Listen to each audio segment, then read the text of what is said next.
Hi,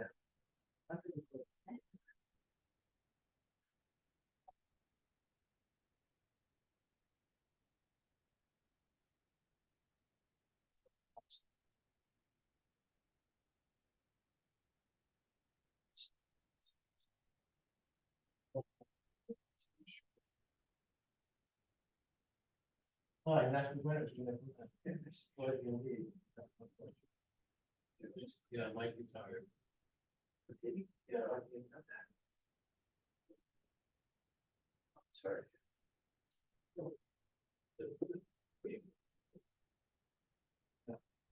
Yeah. My partner was really treating her. So they stayed. Yeah, that's. Think for the second. Simply like they were told us. That is. Yeah, I advise. I don't know what's going to do. At all times, yeah, I have no lowest in this building. No, we couldn't. The other biscuit is upstairs. These would be offices. It was so my partner, believe it or not, keeps starting to try to make people floor up there. And he had an office up there. And then about 20 years later or so, you go to the building, we were in the big, he was by himself and his son, and now we have 7, 8 ones. Get out of school. I stayed up there. And you know, I said,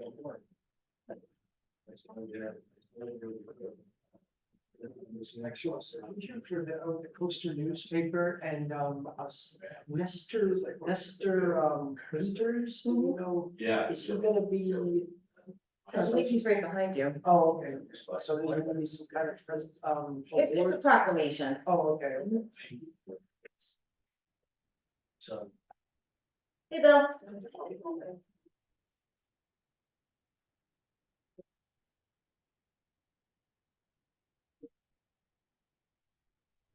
Red Beach, Red Beach. Yeah, actually.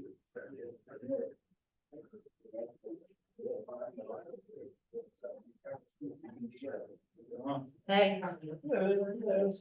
Hello. Sure. Yeah. You've got the sandals on? Yep. How You know, you got that X-ray vision? Yeah, I can see it. I check everybody else out. All the lights, we think, holy, swear. Well, Didn't go. We'll be in prayer. yeah. For the chief of the school, 5 minutes. We placed a couple of POCs.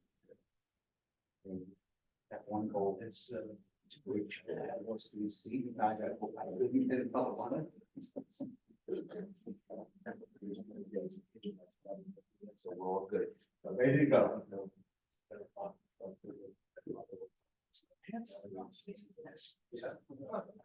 Great, everybody must see it. 4th of July. No. I told you. Who tells you to do the things? We probably should have. Yeah. Already broke. Go here. It's all back. 30 years. You have the stations on that beach. But yeah, but everybody's sitting on the beach, or there's not the going ocean there, instead of that's a lot of fun on the beach and right around, go out.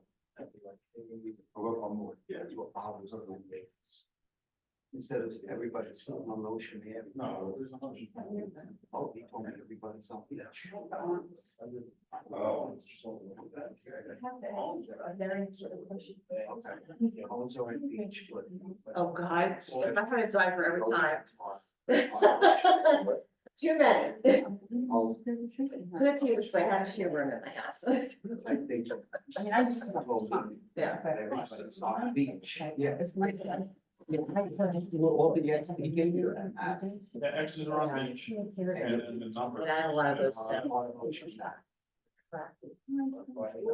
Well, variety. Well, he buys you most of them, but. Oh, I. The first thing I do. We have the life. Yes, I have that. It's a thing with me. That's how. I actually need to come. It's my mojo. Yes. No, I. I said you would back to the glasses. Oh, it said.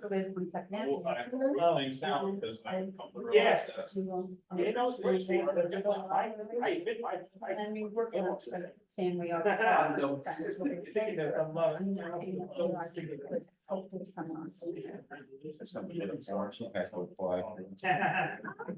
You know, I don't think so. That's maybe more of an administrator question. I don't, right now, the way I don't even want form for it. So it's not technical.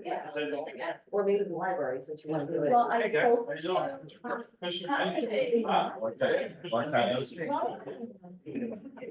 I spoke to, the press in the library, Mhm. and they told me that I could go to littlibrary.org. Purchase it and let's go. They go to the memorial.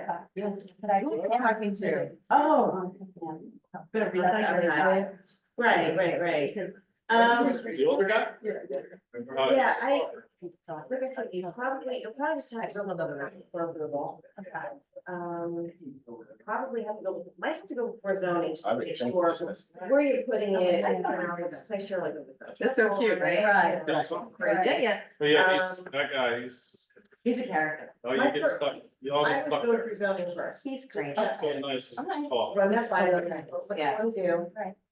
Hold on, that's the zoning He loves officer. working. So what you want to do is put it on here and, It really is. where you want to put it, and this way she can like look at it Yeah, and. okay. You know, she might let us write an application. No. And then. I'll do that. I'm gonna have a very Yeah, brief. that's the first session, you know, but. Okay. You can do what you're- I will, thank Right? you, thank you very much. Yeah, Smart. I need to know. Well, Okay, I'll come them and let you know. Okay. I can say, I got it. Yep. It's like, I can't. She said,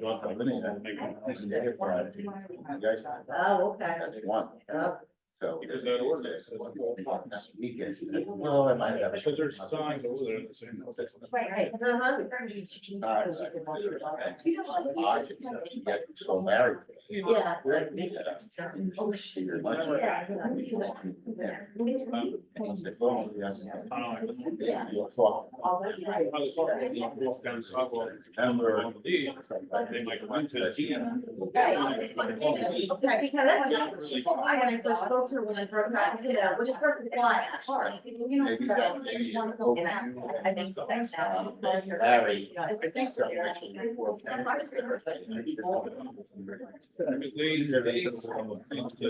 See it again, I can't really make the changes. But. Right, Well, I understand that. I don't know what. You mentioned, but. Yes, Like that. Oh, we have one side, like, it's- Yeah, nice. Absolutely, right. And I'm like.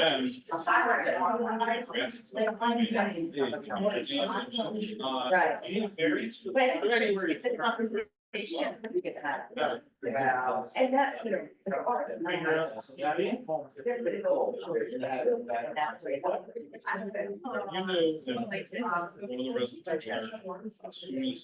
The new park, we're adding over especially. So it does, okay.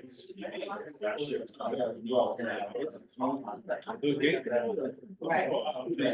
We were there. Right. And then. That makes sense.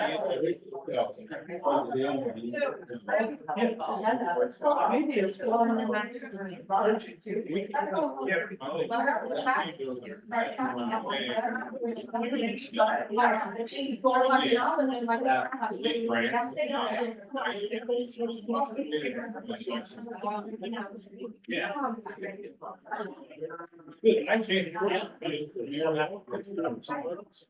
You up. Worry about the noise. But I would have been in half. Yeah. With the grass. Yeah.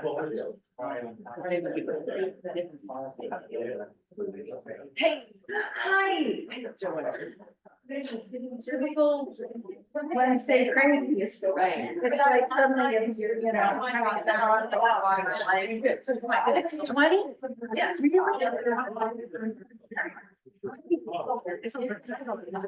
Was that? Are we waiting on? Just, back there, okay. Oh, Greg is here? Oh, yeah, okay. Oh, TJ, do you have some water for me? Well, I don't know what good. Yeah. This is for later. This is for later.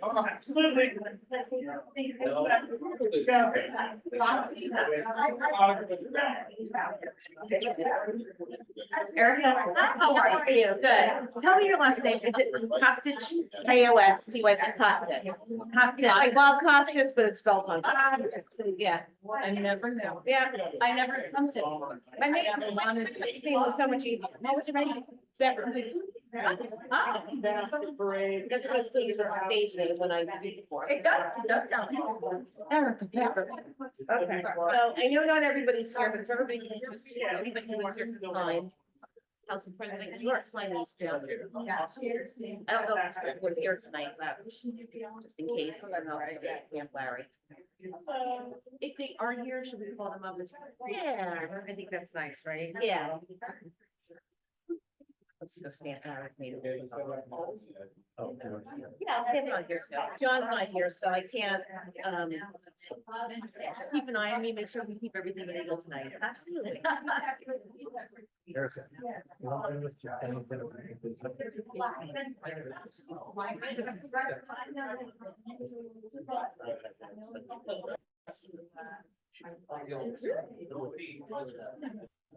Oh, the mayor already signed it? You should do it. Because I'm gonna write like. I can write the comments down.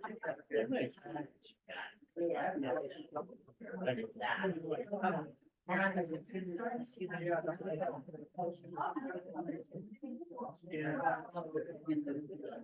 swear, yeah, I think I have, it if you don't have it. I have a pride one here. No, there is. Okay. So.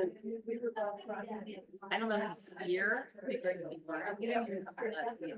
Okay, so, oh, there you go. All right. Oh, no, then I'm higher. Okay. Do you know one of these for Stan as well? Did I just sign it? Huh? Oh, no, that kind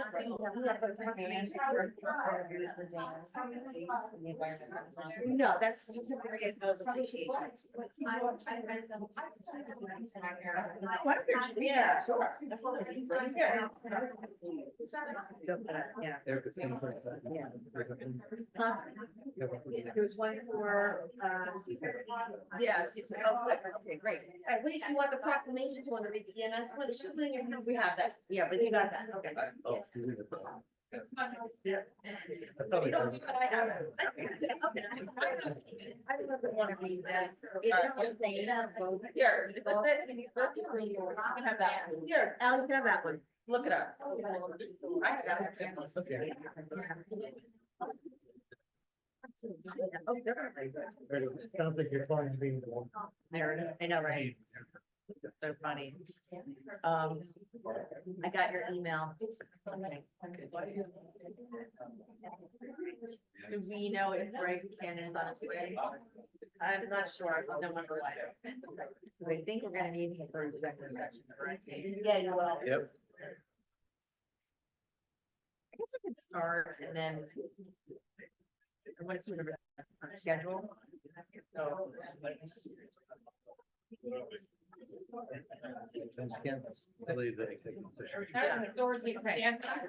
Ready? Good evening, welcome everybody. I'd like to call this to order. We're gonna stand for the Pledge of Allegiance. Please remain standing afterward as I'd like to do a moment of silence. I pledge allegiance to the flag of the United States of America and to the republic for which it stands, one nation, under God, indivisible, with liberty and justice for all. I'd like to take a moment of silence for the Fox family as they had a family loss this week.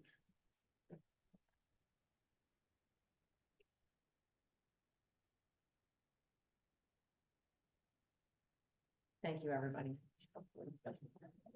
I wish to announce that the 48-hour notice is required under the Open Public Meetings Act was emailed to the Asbury Park Press, the Co-Star, and the New Co-Star on December the 7th of 2023.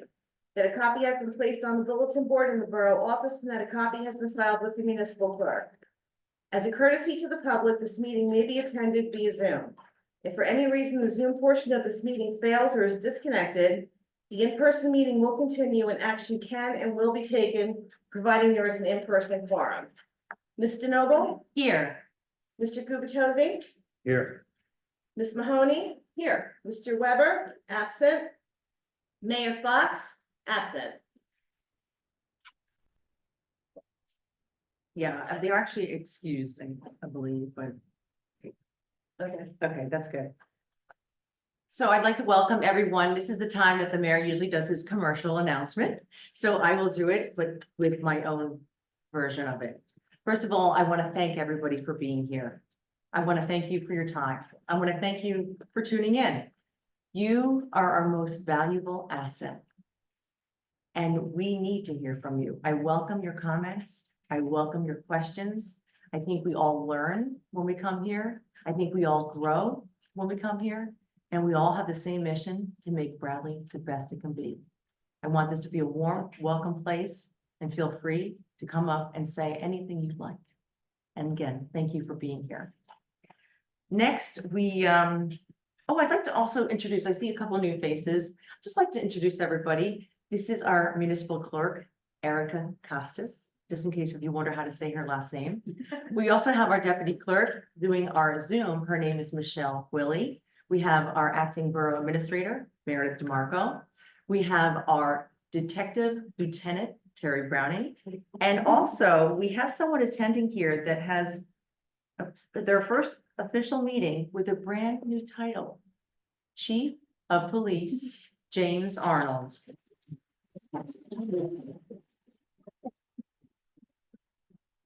So we're gonna do a very brief executive session.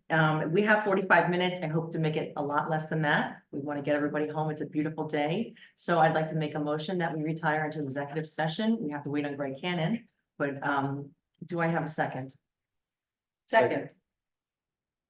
Okay, Ms. DeNoble, Yes. Mr. Gubatose, Yes. Ms. Mahoney, Yes. Mr. Weber, excused. Mayor Fox, excused. Okay. We're gonna, we can start with, Don.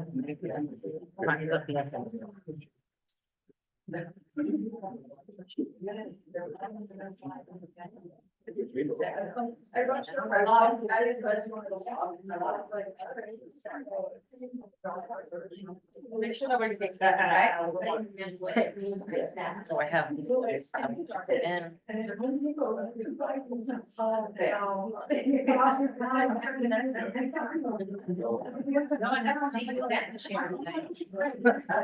But not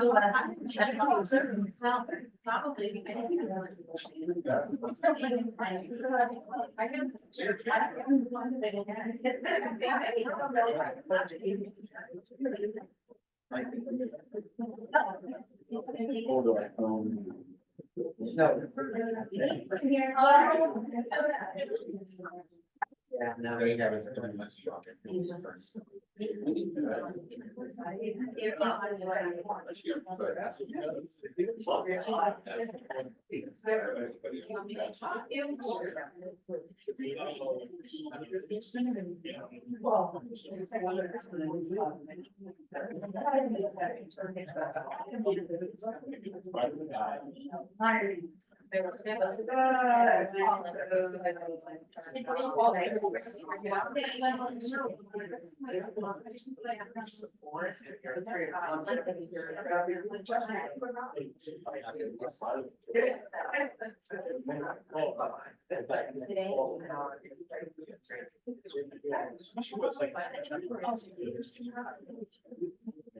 So I anticipated validation with 30.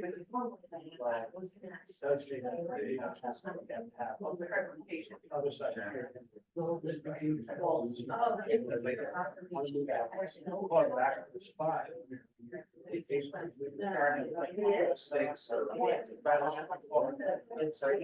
Yeah.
Yeah, I know.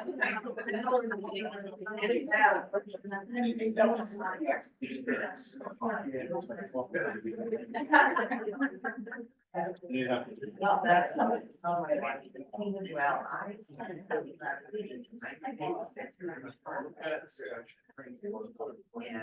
Hey, Rich. There. Congratulations. Not just yet. Hey, sir. Very good. Yeah. I thought. Oh, yeah. Oh, wow. That's pretty good. Yeah. Pretty good. Did you really miss it? That's all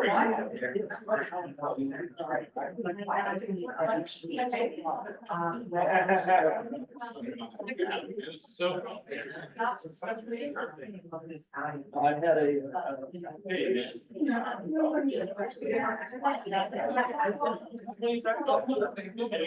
My life, I guess.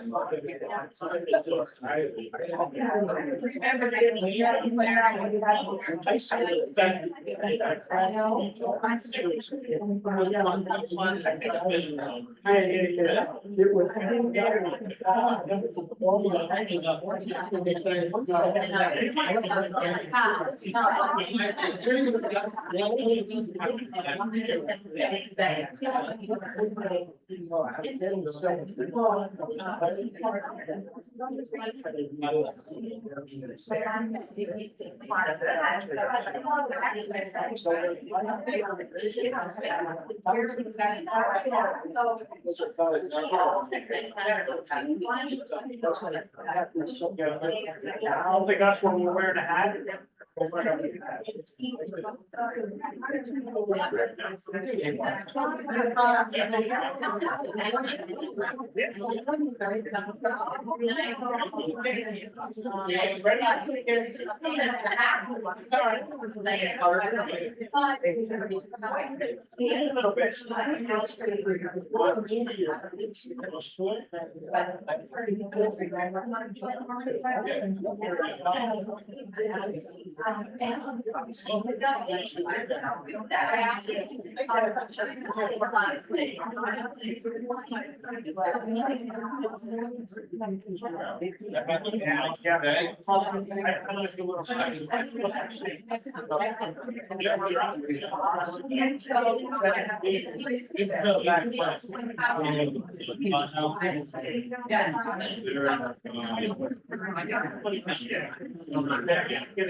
Oh, we know, you're surprised, you just. He's got. Same little. Same has.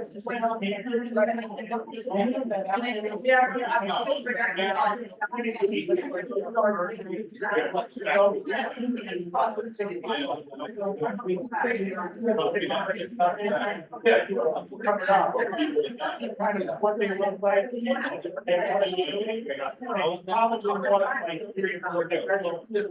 And then you just concentrate on finding that, and then when you do, you find the first thing where you find.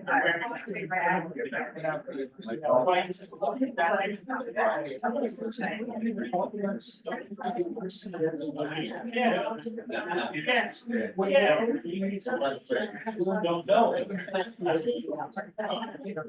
That's the thing, right? Right, that's a lot of things with the track. So you gotta be proactive. Now, but at the same time, it seems to be.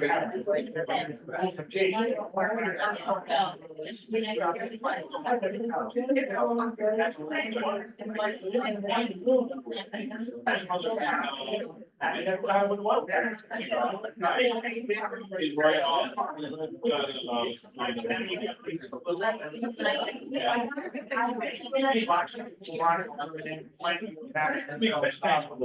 We're still, we're having to tell.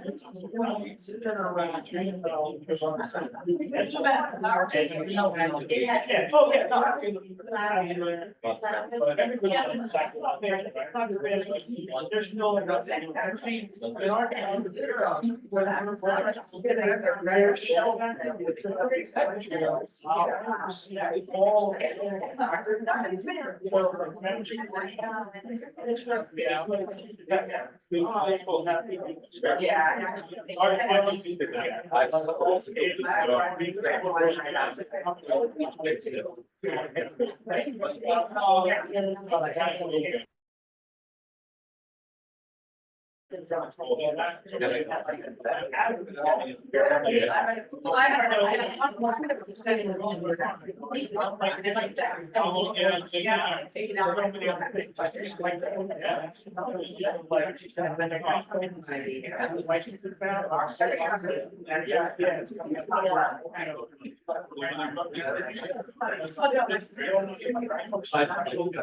Where it's a lot down. So, so there, it's like, it's a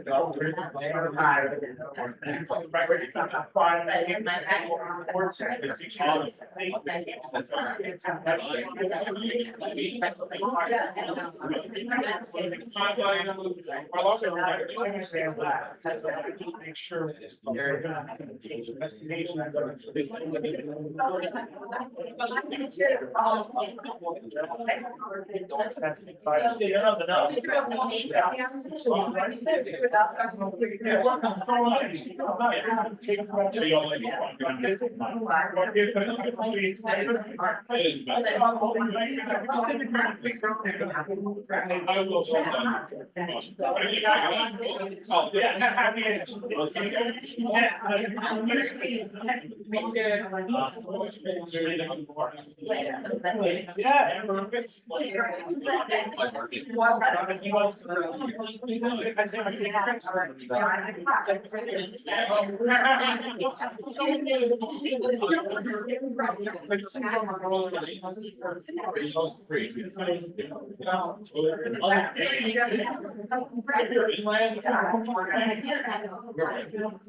Go back down.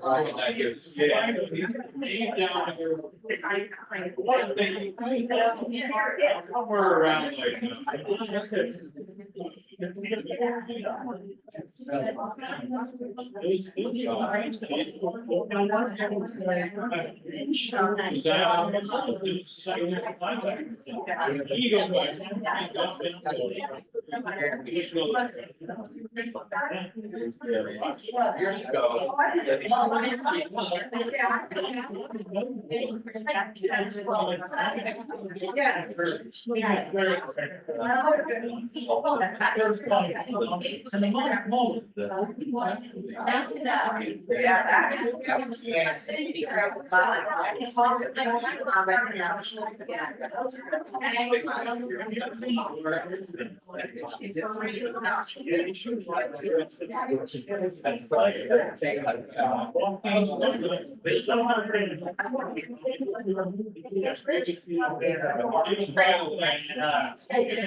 It's gonna create a really interesting.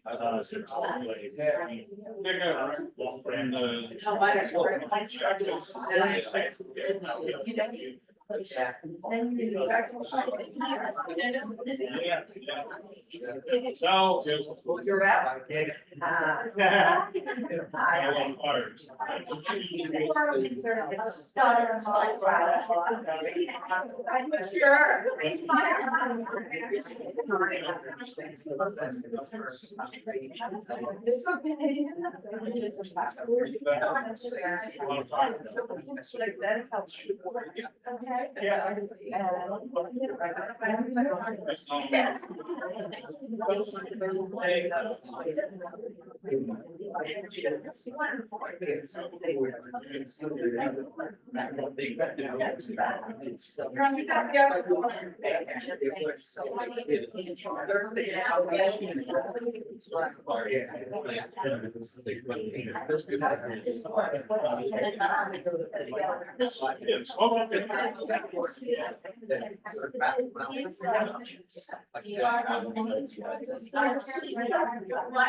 Here was the main building. Main building. Yeah, I was saying like. Yeah. Well,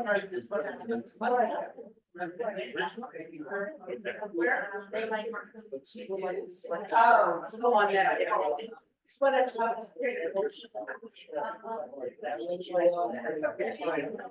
Yeah, like,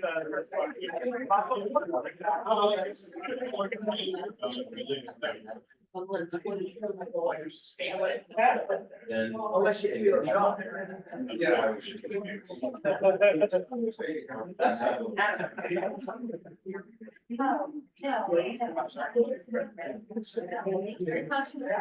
Well.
No, it's, is Dan here? Your person?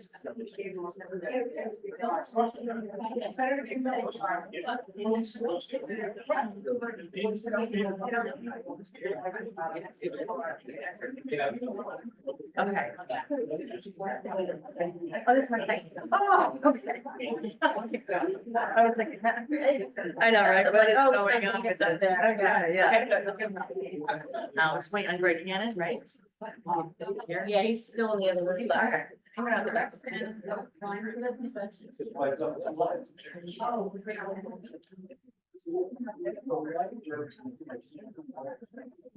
Not that I love it.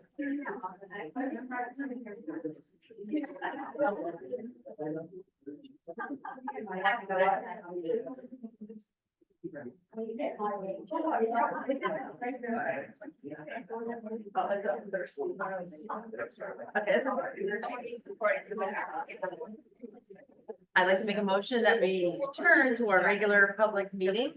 Do I have a second? Second, Mr. Noble? Yes. Mr. Gubatose? yes. Ms. Mahoney? Yes. Mr. Weber, excused. Mayor Fox, excused. Next, we have our presentation and bids. We have a certificate of appreciation for Susan Roach of the Fletcher Lake Commission. Is Susan here this evening? Nonetheless, we're gonna appreciate her and we're gonna read her certificate. I have the honor of reading this certificate of appreciation for Susan. And I also had the honor of working with the Fletcher Lake Commission for a couple of years as their liaison. But I've since handed that duty over to Mr. Weber, who's not here tonight.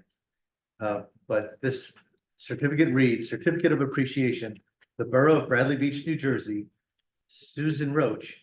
The mayor and council recognizes the dedication and long hours of hard work that Susan Roach devoted to the Fletcher Lake Commission of Bradley Beach. This conscientious volunteer spirit provided tremendous support to our town and to our residents and will always be appreciated. Awarded May 22, 2024, signed by Council President Jane DeNoble and Mayor Larry Fox. So thank you, Susan. Next, we have a certificate of appreciation for Dan Lees of the Environmental Commission, and I don't see Dan here either. But again, we're gonna appreciate him with a certificate. We're gonna appreciate him, and this is gonna sound a little familiar. Certificate of Appreciation, the Borough of Bradley Beach, New Jersey, Daniel Lees.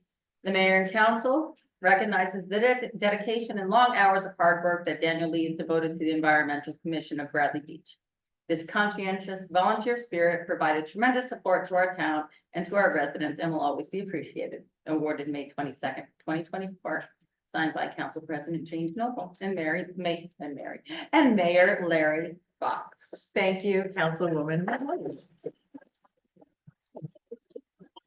Next, we have a proclamation for Keith Winters, Wenning, and Harris. It is their 80th anniversary. And I think we have someone from the office, right? We do. If you don't mind stepping up, do you guys want to join me? Yeah, come on up, guys.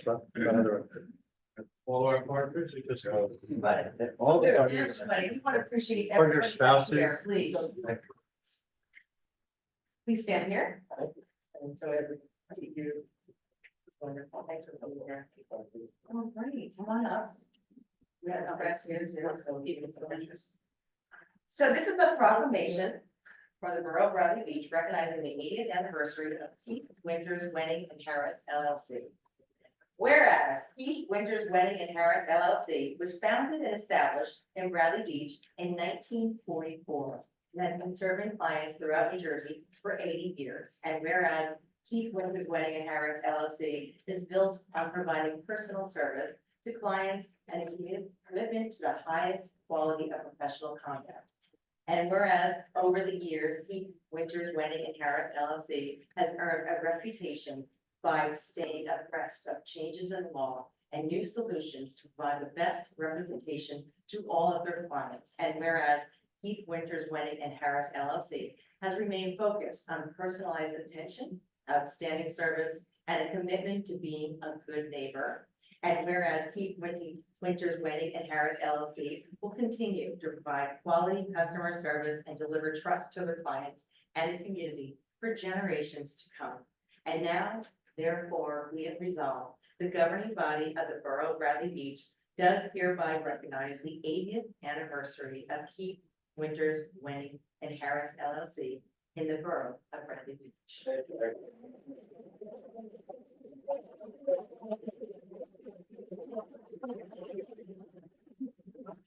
I want to thank the council for the recognition. And just say that, we love Bradley Beach. Personally, I went to Bradley Beach Grammar School, graduated from Bradley Beach Grammar School, which is now Bradley Beach Elementary School. We feel that this is our place, this is our home, this is our town, and will continue to be our town. And we love it. So thank you so very much for that.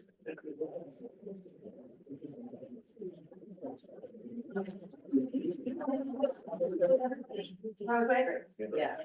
Yes, I agree. Okay. Who is Karen? Okay, okay.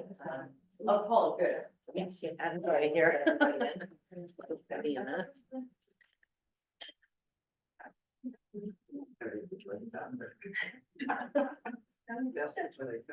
Oh, thank you. You want to see my legs? Thank you so much. Thank you all. One last thing to say. Yeah, okay. One more, guys. Say, I've been, Oh, I'll do one more for the coast. Oh, sure. coaster. Thank you. Wonderful, thank you. I personally been a 55 years. This is my son, Brian Winters, who's been here for 30 years. Brian's wife, Sephora, who's a practicing attorney with us, and did that partner. And my other partner is Amy Harris, who's been with us for years and years. So we're all a team that have been together for so many years. Keep up the good work. One more thing, and briefly talking to Mr. Winters before we start, you mentioned he was the borough attorney here for 30 years. Oh, wow. 30 years. Am I looking? Greg, you got a little. I've seen his name, I know. Good shit, all right, thank you. Yeah. Very nice. Thank you. Thanks. Thank you, everybody, congratulations. Thanks so much. Good job. Sorry.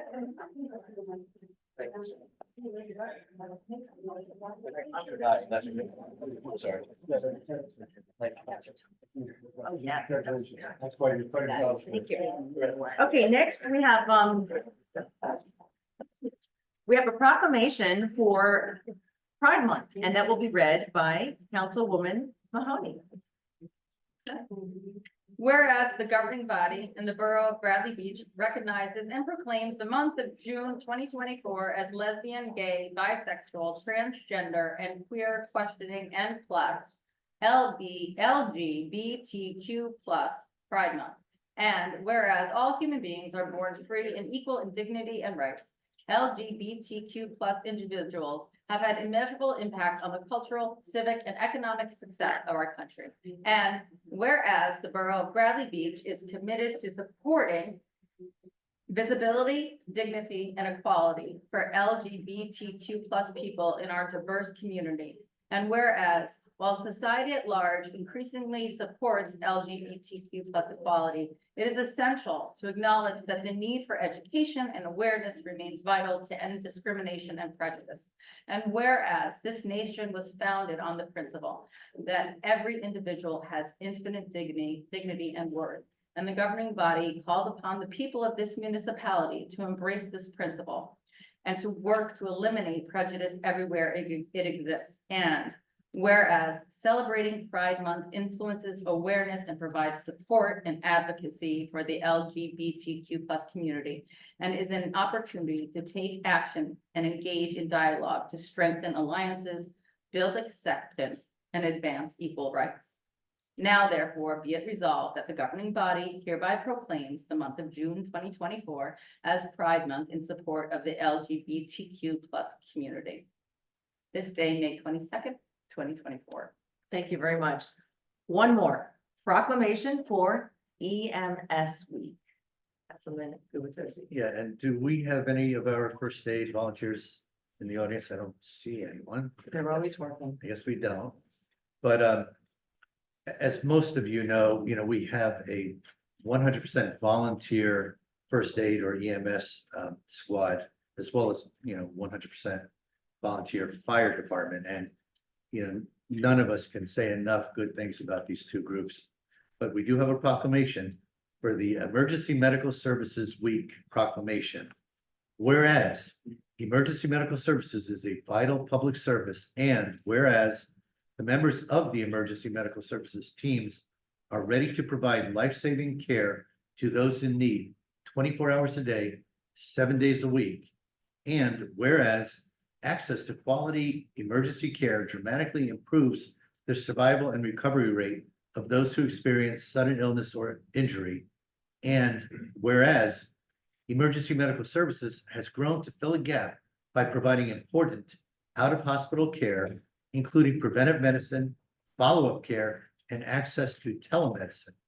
And whereas the emergency medical services system consists of first responders, emergency medical technicians, paramedics, emergency medical dispatchers, firefighters, police officers, educators, administrators, pre-hospital nurses, emergency physicians, trained members of the public, and other out-of-hospital medical care providers. And whereas the members of emergency medical services teams, whether career or volunteer, engage in thousands of hours of specialized training and continuing education to enhance their life-saving skills.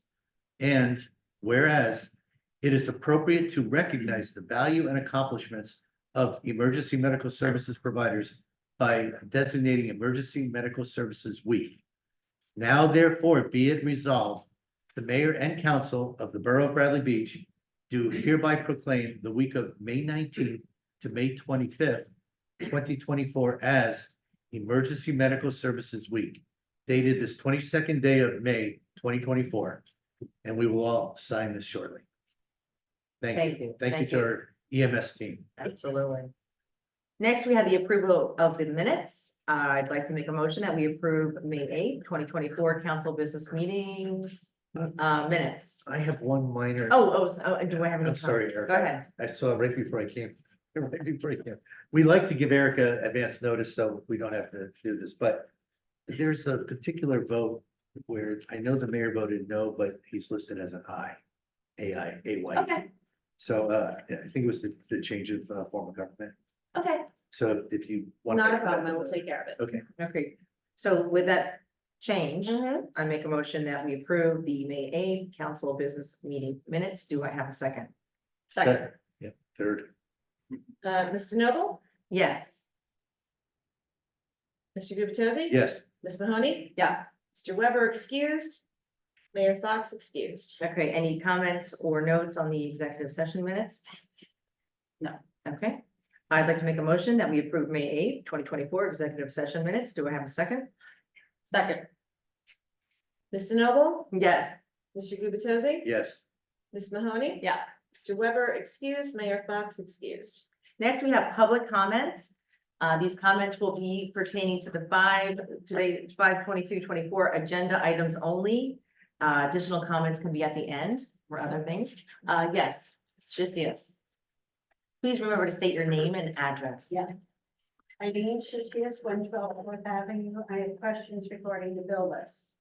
On the resolution page 2024-116, there was an entry for depository trust company for $356,650. Could somebody please explain to me what is the depository trust company? Ms. DeMarco, do you have an answer for that? This is public comment. You can put in an open reply. That is not an acceptable language to me.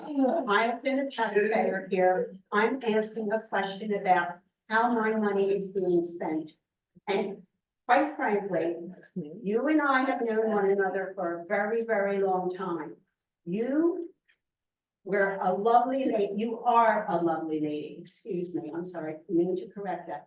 During your campaign, when you were debating, you said that you wanted to be an example for women and to be involved and to empower women. But answers like that do not empower women. And I'm insulted by that. And I don't mean to be picking on you, but this is our money, my money that I'm spent. And an answer like that is totally unacceptable. And I'm going to continue asking my questions. Mr. Chief, what, is that on a certain page? It's the first page. Okay. Mommy, okay, a depository trust. I'm not going to get any explanations, but I think for the record, it's important for this be on the record. Please do. And if this is the way employees want to treat residents, that's their issue. Monmouth County Treasurer, okay, I want to know about the depository trust company. Monmouth County Treasurer, why are we paying two separate checks to Monmouth County Treasurer? Monmouth County Treasurer, one bill was for $12,288.25. And then the other treasurer, County of Monmouth, for $64,500. That's a total of $79,788. I would like to know the reason why and what are these checks for.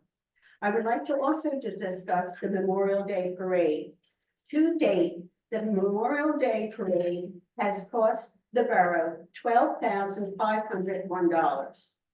And to the account type description is Memorial Day Parade. Where is this money coming from? I don't, does anybody know? Comes out the events.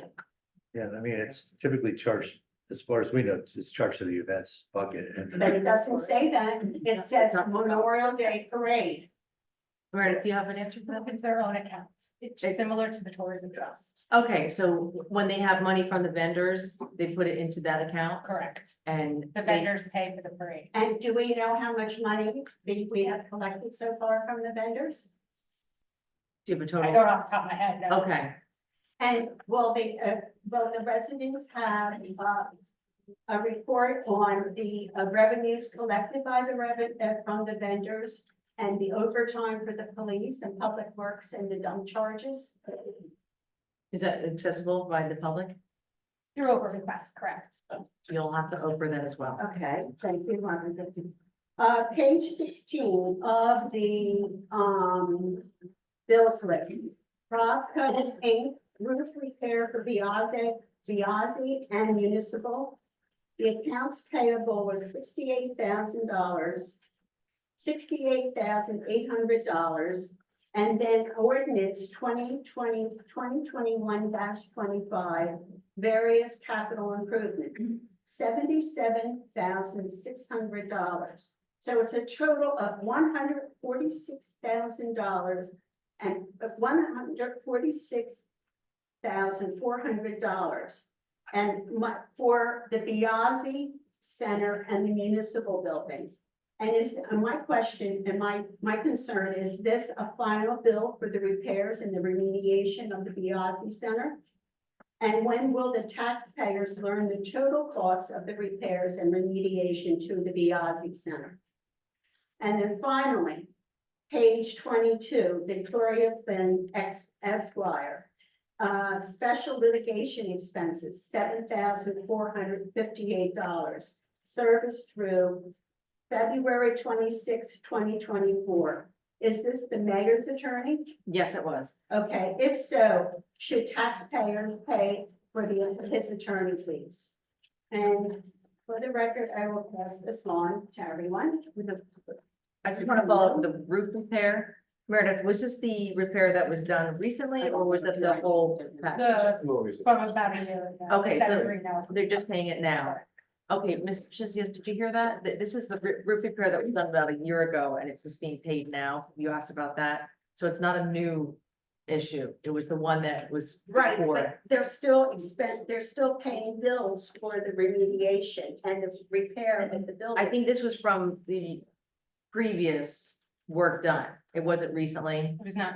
But Okay, was that included in all of the work that they do there? okay, so the work was done on July 20th, 2023. And I believe we approved this work back then. Correct. So So it's. this was, yeah, it's not something new, like it was approved and it's being paid now. Right, but my question is, what is the total cost of all of that, of all of the I think that's the total cost, wasn't it 146 if I recall? I would think so. Was that the total cost? I think it's separate Pradco subcontractor. Okay, That number is regional development. yeah, it does make I sense. just find it confusing, because I remember being at the meeting and they had the contractor here and he was making a Right. proposal. So is this over and beyond? No, this was the original one that we approved back Okay. last year. Okay, thank you. You know. Ms. Meta.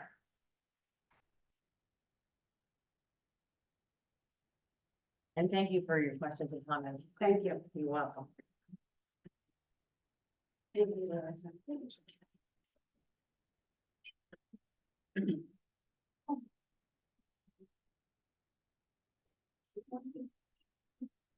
Nancy Meadow, Ocean Park condominiums. I really wasn't gonna bring this up. But when there's hostility on the other side, I find it necessary. Because what I've noticed is that, I'll speak just for myself. I don't get answers whether I over or not. And to be snapped at from that side or by my telephone is really unacceptable. And I know you say you just can only legislate, but then legislate for people to do their jobs in a professional manner or get out of here.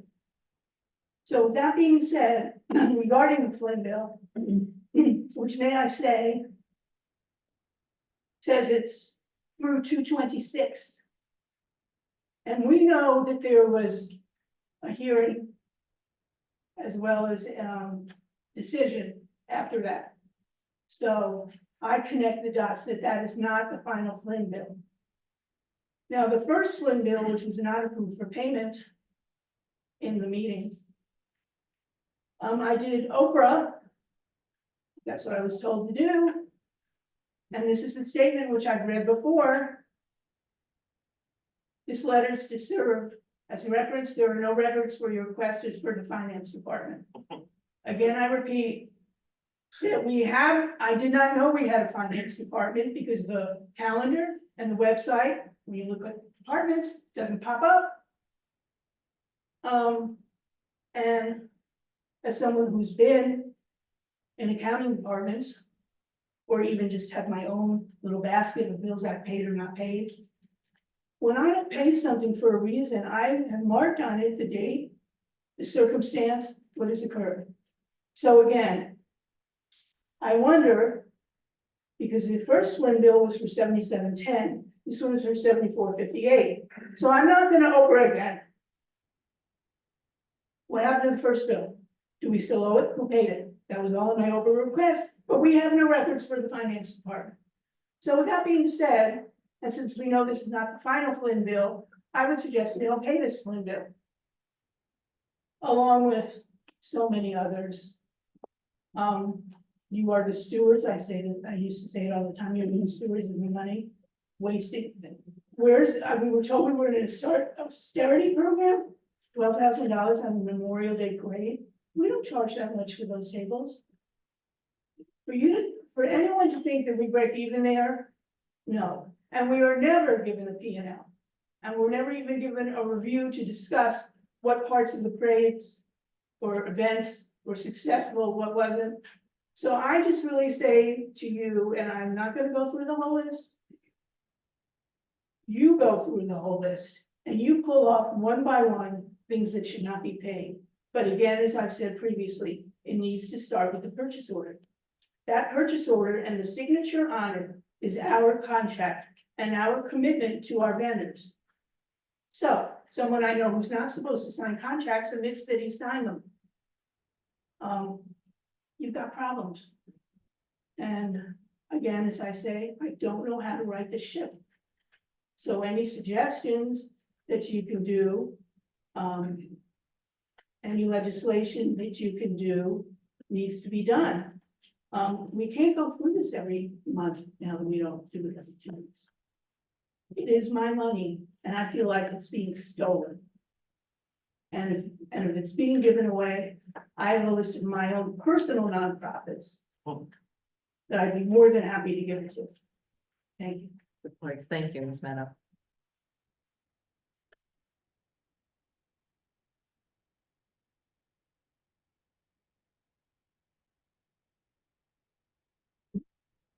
Pat Kaplan, 409 Brindley, I have a procedural question first. Given the absences, are we going ahead with all the individual resolutions regardless? Yes, we do have a quorum. Okay, so I'm here then to speak on item 24-120.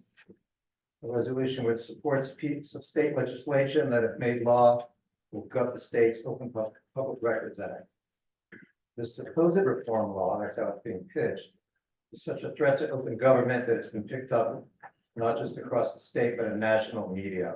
I want to read just a few headlines I've gotten off of the Google machine, as my friends like to call it, just the last couple of days. Oprah bill, an absolute sham, an affront to democracy. That's from the USA Today editorial board. Oprah reform, in quotes, would badly damage access to public records in New Jersey. That's from the Bergen Record. Governor Murphy, don't pull New Jersey backward, veto Oprah reform and push us forward. That story made Yahoo News. When I go for the most clever of the headlines, New Jersey mayors want the power to sue you for asking too many questions. That in Reason Magazine, a think tank publication in DC. For these and other reasons, I urge the council, and really anyone in Bradley Beach who cares about open government, to forcefully reject this resolution and to stay vigilant and on guard against further attempts by various forces to curtail our access to government. Relatedly, Mr. Marco, I'm puzzled by your continued insistence to refer just the simplest kinds of questions to Oprah requests. They cost the town time and money. It's a bad look for you, frankly. I suppose you have the right to torpedo your own career. That's your business. But it's just a bad experience for Bradley Beach. Thank you. Thank you for your comments. Appreciate it. Ms. McGuire.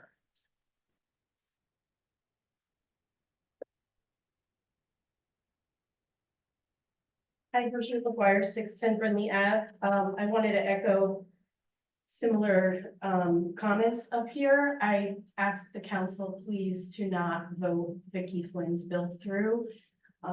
We're not here to pay Mayor Fox's personal attorney pursuing our elected officials.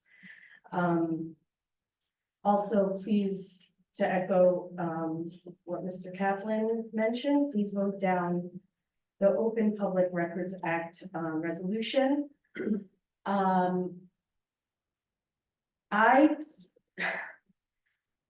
Mr. Cannon, I have a question for you.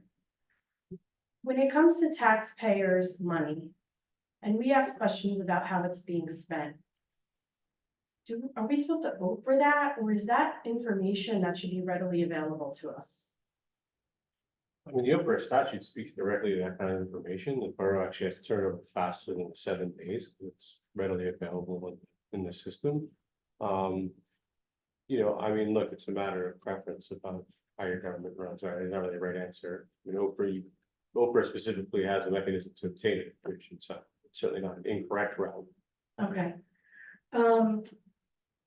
Being someone in town who gets a lot of black inked Oprah requested documents, it's a waste of my time to try to Oprah simple bills that I want answers for. So the way Ms. Shisius was answered tonight was just very insulting to me, more than just Ms. Shisius. I take very personal insult to that as well. Because it's a waste of my time if I want to email an Oprah request for a bill that I feel I'm just going to get totally redacted or said there's no responsive records. It's So please just vote this resolution down. To start off this way is just so disappointing, but thank you. Thank you for your comments. Mr. Titus.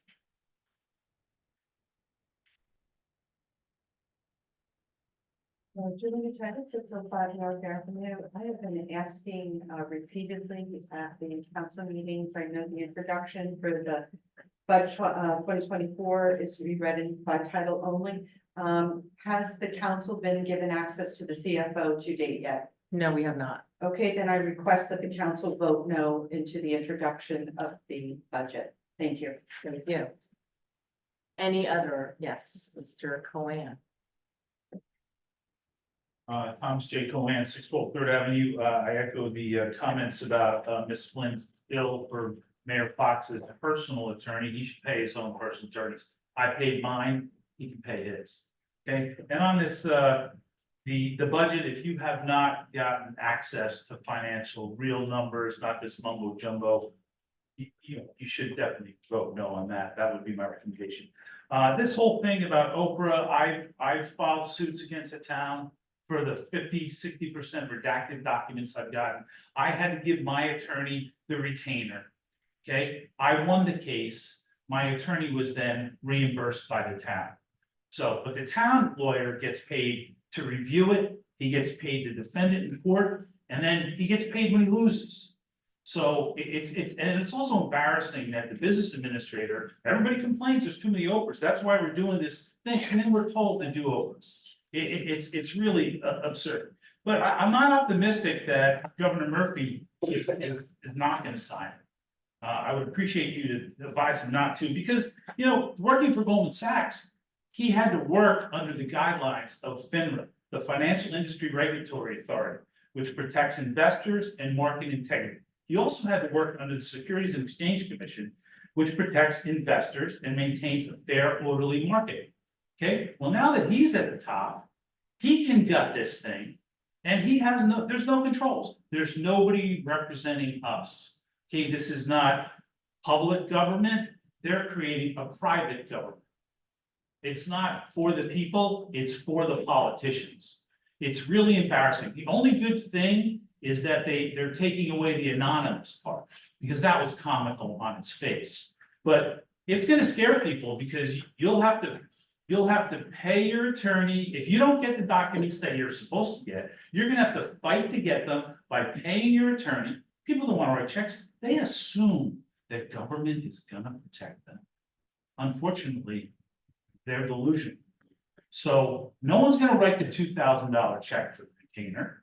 And then they're gonna be worried, I could get sued. I could get sued by the town for doing the Oprah. Well, I gotta tell you, it's quite embarrassing, but I do wanna read from the legislative findings, NJSA 47:1A13, which state government records must be readily accessible for inspection, copying, or explanation by its citizens, with certain exceptions for the protection of public interest. Any limitations to the right of access to government records must be interpreted in favor of the public's right to access.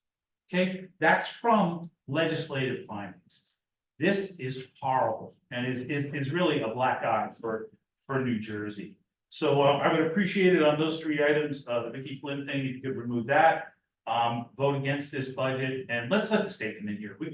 This has totally been done improperly. As a former councilman, I am blown away by the horrible nature in which this council has been disregarded, and so have the residents. And please vote no on the resolution to support the gutting of the Oprah laws. Thank you.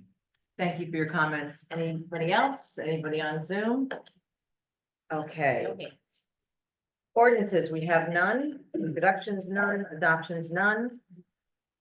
Communications, we have a hiring memo from the mayor, seasonal beach staff memo, cashiers and gate guards, as well as seasonal employee memo for DPW. Resolutions. Let's see.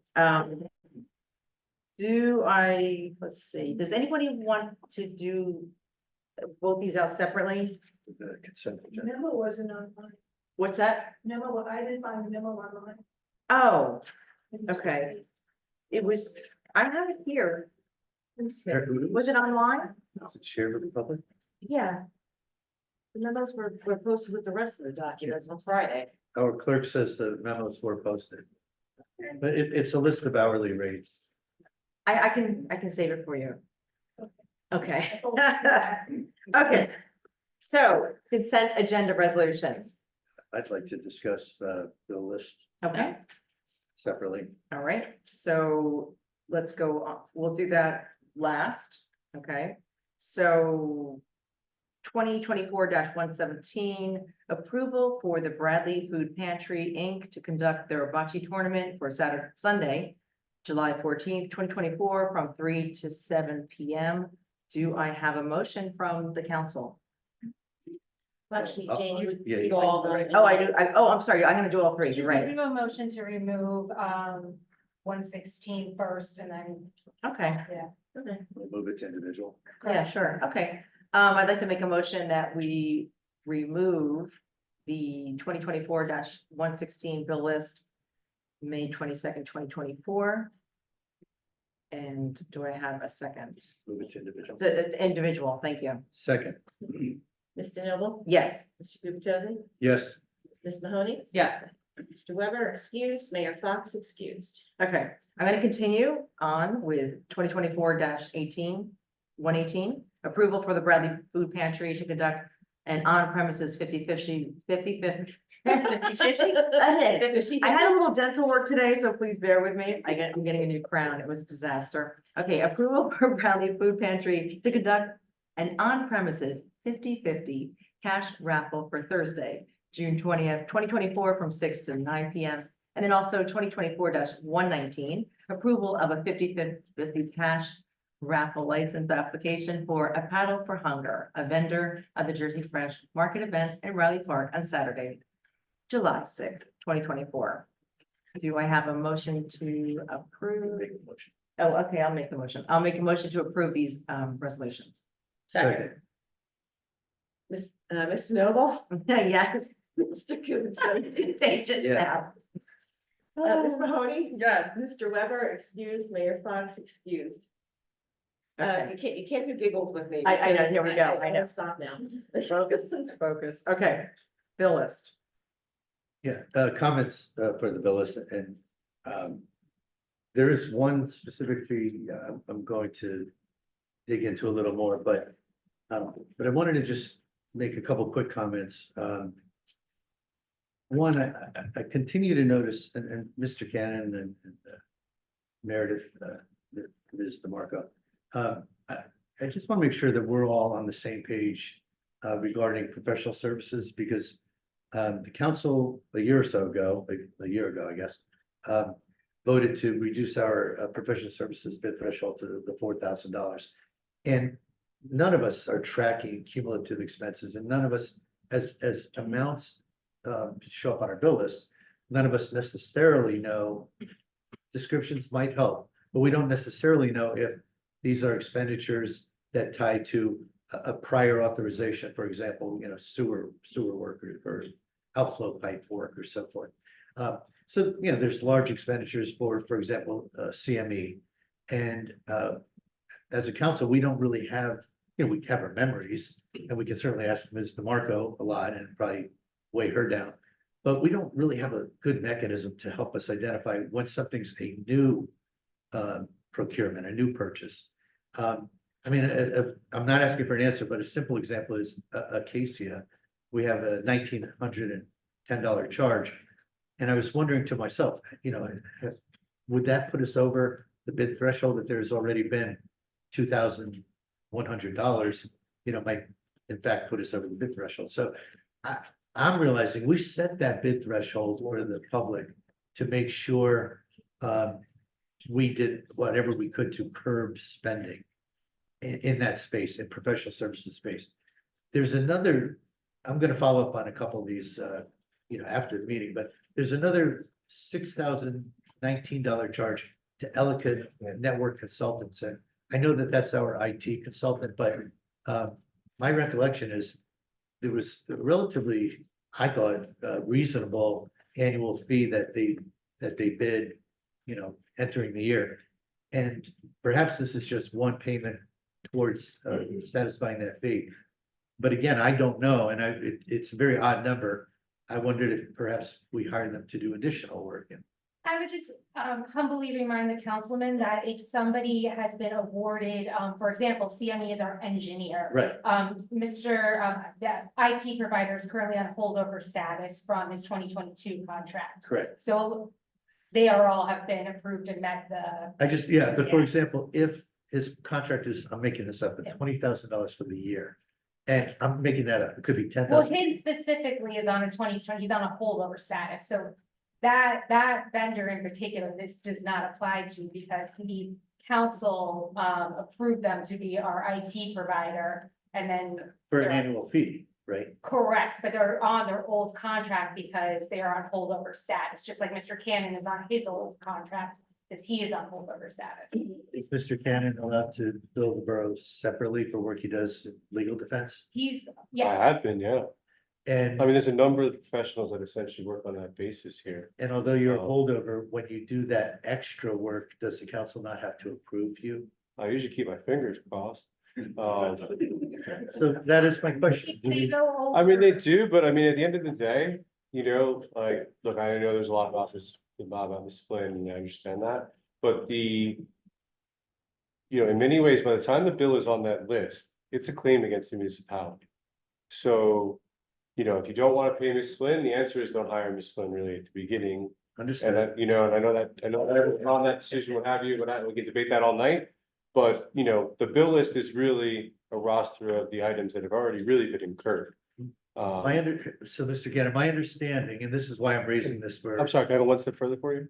That doesn't mean that no one's tracking it. So like all of these people, you can see the vendor codes of the list. And in Edmonds, you can get a report on each vendor, and then it tells you whether you overspent the budget, whatever's budgeted for them.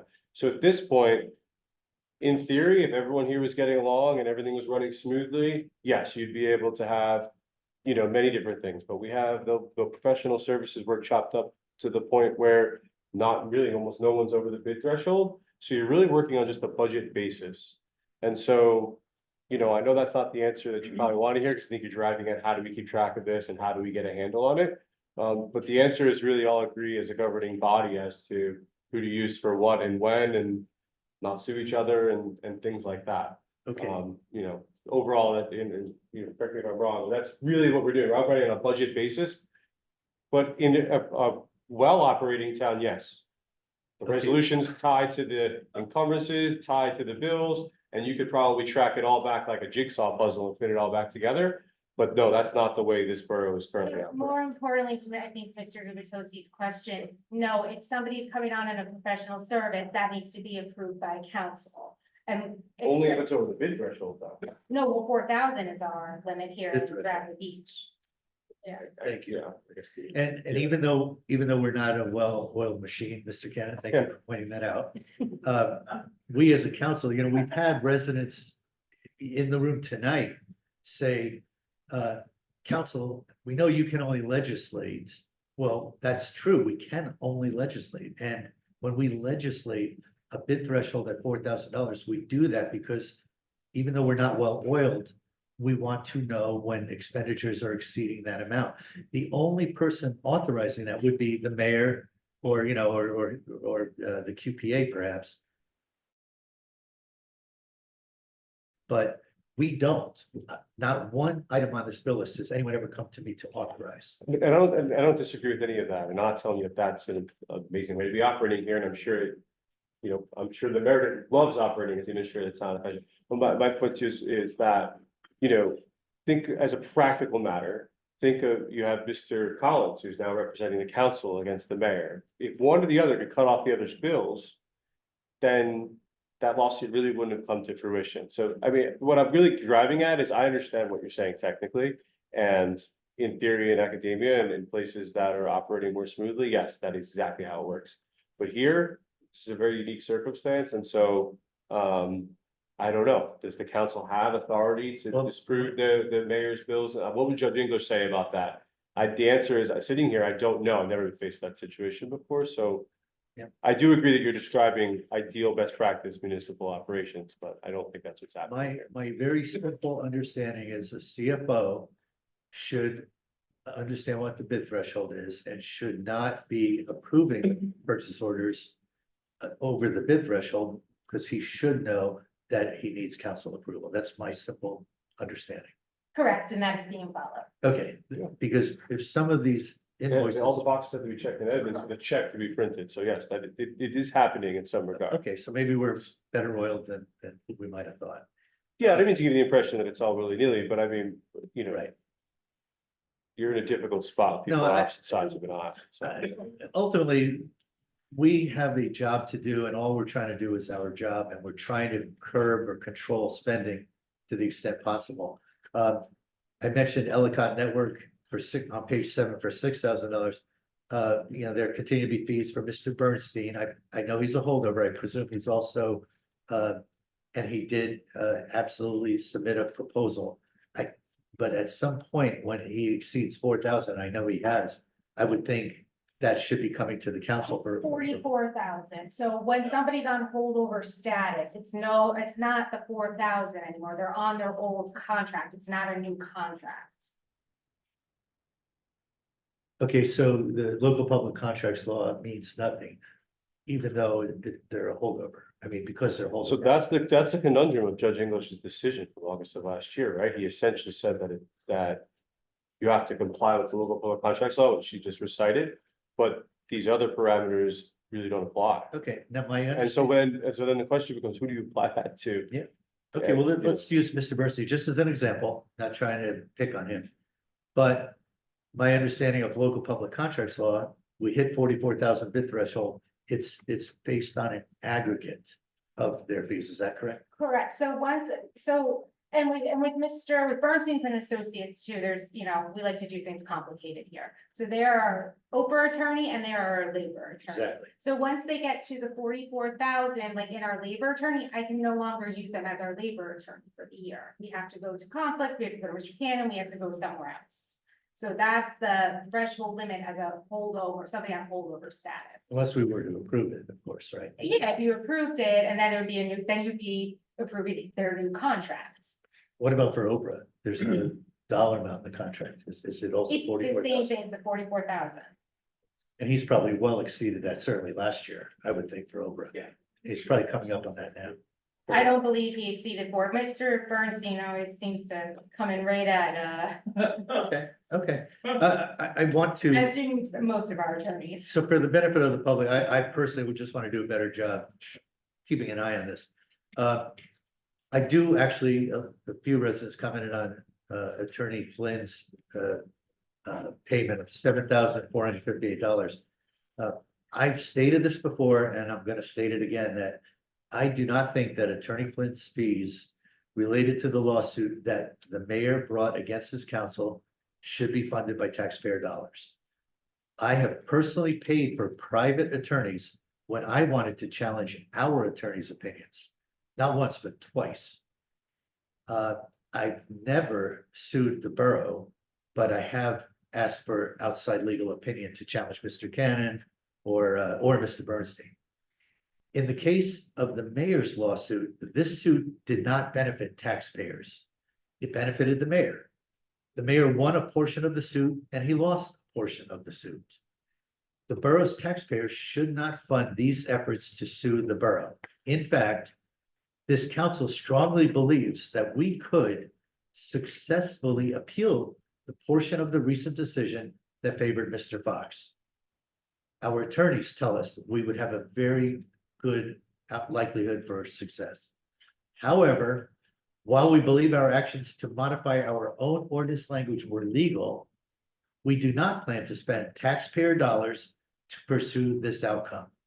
It would benefit the council, but it would not necessarily benefit the taxpayers. And by the way, the portion of the recent opinion that we won that under the mayor's lawsuit was our defense of Mr. Cannon, that he should not be fired. And we're not sure that even benefited the taxpayers at this point, right, Greg? Thanks, Al. So I'll let you know.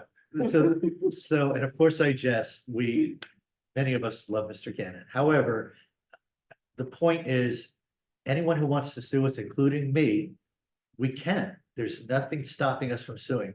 But nobody, unless this entire council approves it, should be using taxpayer funding to do that. I'd like to make a motion that we vote separately on the bill list specific to Ms. Victoria Flynn Esquire's $7,458 amount.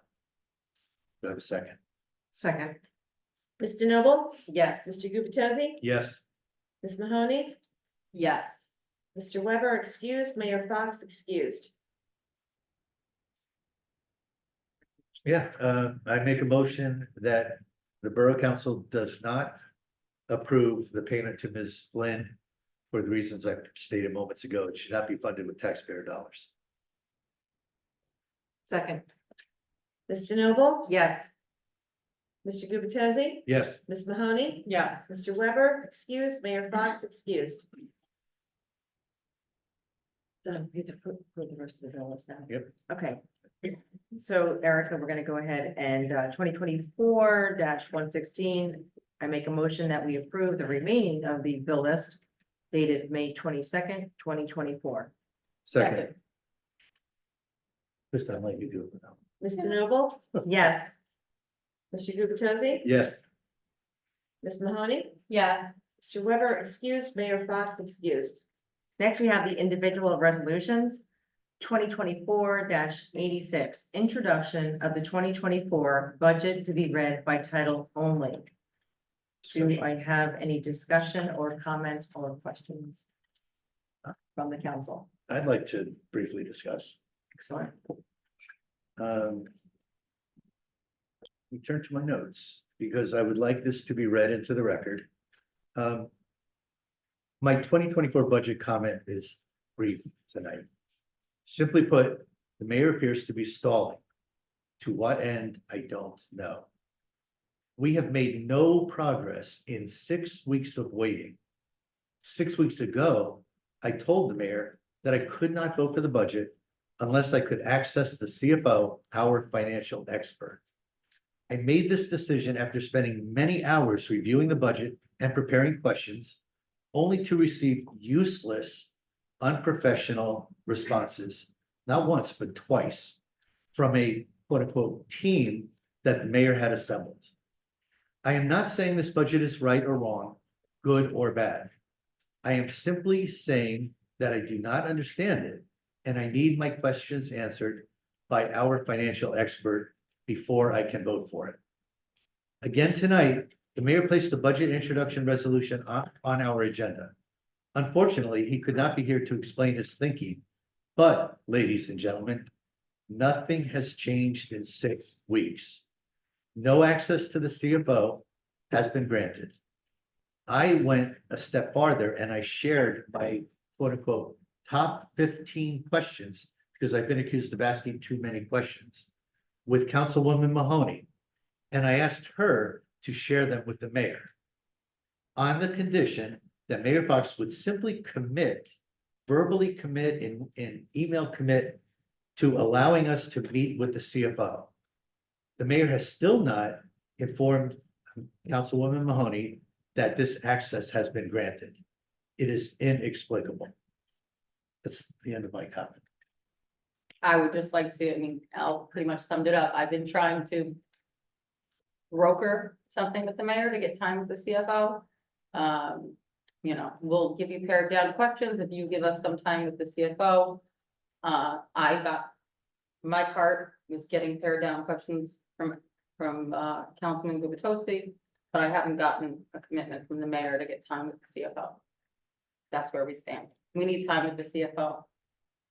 There are questions that say this, you know, question will be looked at again in 2025. We're doing the budget in 2024. That's just an example of a question that just can't be sitting out there like that. So I did my part. He needs to do his. And Al did his part by doing the questions. I'm just the middleman. I'd like to add one more comment too. When I first was elected, I took a course for the newly elected officials. And one of the first things they said to me was, the most time you're going to spend is on the budget. It's gonna start in the fall. You're gonna meet with the department heads. You're gonna meet with the CFO. And you'll make your decision by the spring, but it takes a lot of work, a lot of effort. I've not met with anybody. Still, last year, we had a tax increase in our municipal taxes of 13.2%. This year, we're looking at an additional 3.74% increase. When does it stop? We need the answers. We need to talk with the CFO. We just need to communicate what's going on. I've talked to other council people. I've talked to other mayors in neighboring towns, and they said if you have no access to the CFO, you say no. So I'd like to read 2024-86, introduction of the 2024 budget to be read by title only. Do I have a motion to approve this? I'd like to make a motion. Let's see. You can make it. I can make a motion And to then approve it. and Okay, You can say second, I'll say second. okay, go ahead. Second. Mr. Noble, No. Mr. Gubatose, No, Ms. Mahoney, No. Mr. Weber excused, Mayor Fox excused. Okay, next we have another individual resolution, 2024-120, calling for the modernization of the Open Public Records Act, OPRA, and the swift passage of S 2930/A-4045. Do I have any comments from the council? Yes. Go ahead, Councilwoman Mahoney. Well, I have a comment from Councilman Weber that I'd like to read. Sorry I could not be there, folks. I'm in DC for work and can't duck out for a 4-hour council meeting. I want everyone to know that I oppose resolution 120 on the agenda in support of the Oprah reform bill that just passed the legislation in Trenton.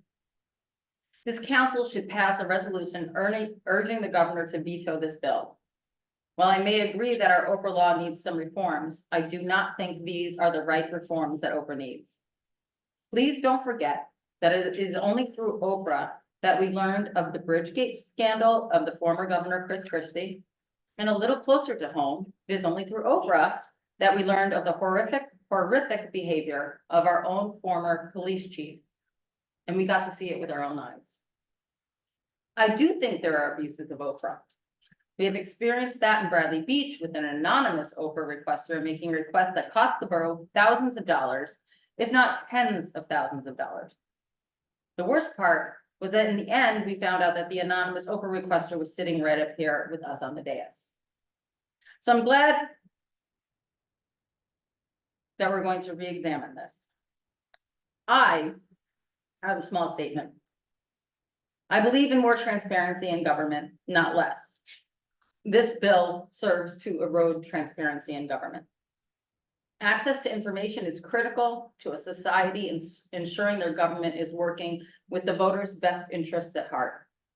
This legislation seeks to goad the people to indifference.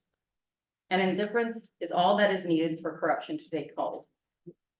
Additionally, we've seen tonight that we have a dichotomous process that can happen from this administration with regards to Oprah.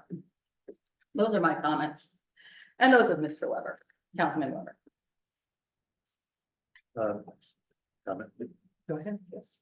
Well, my first comment is that I want to just praise our clerk.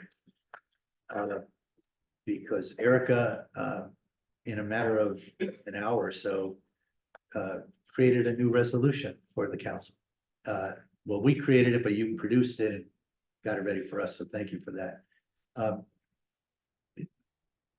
You know, the agenda was set last week. The council did not have a full appreciation for what this particular resolution said.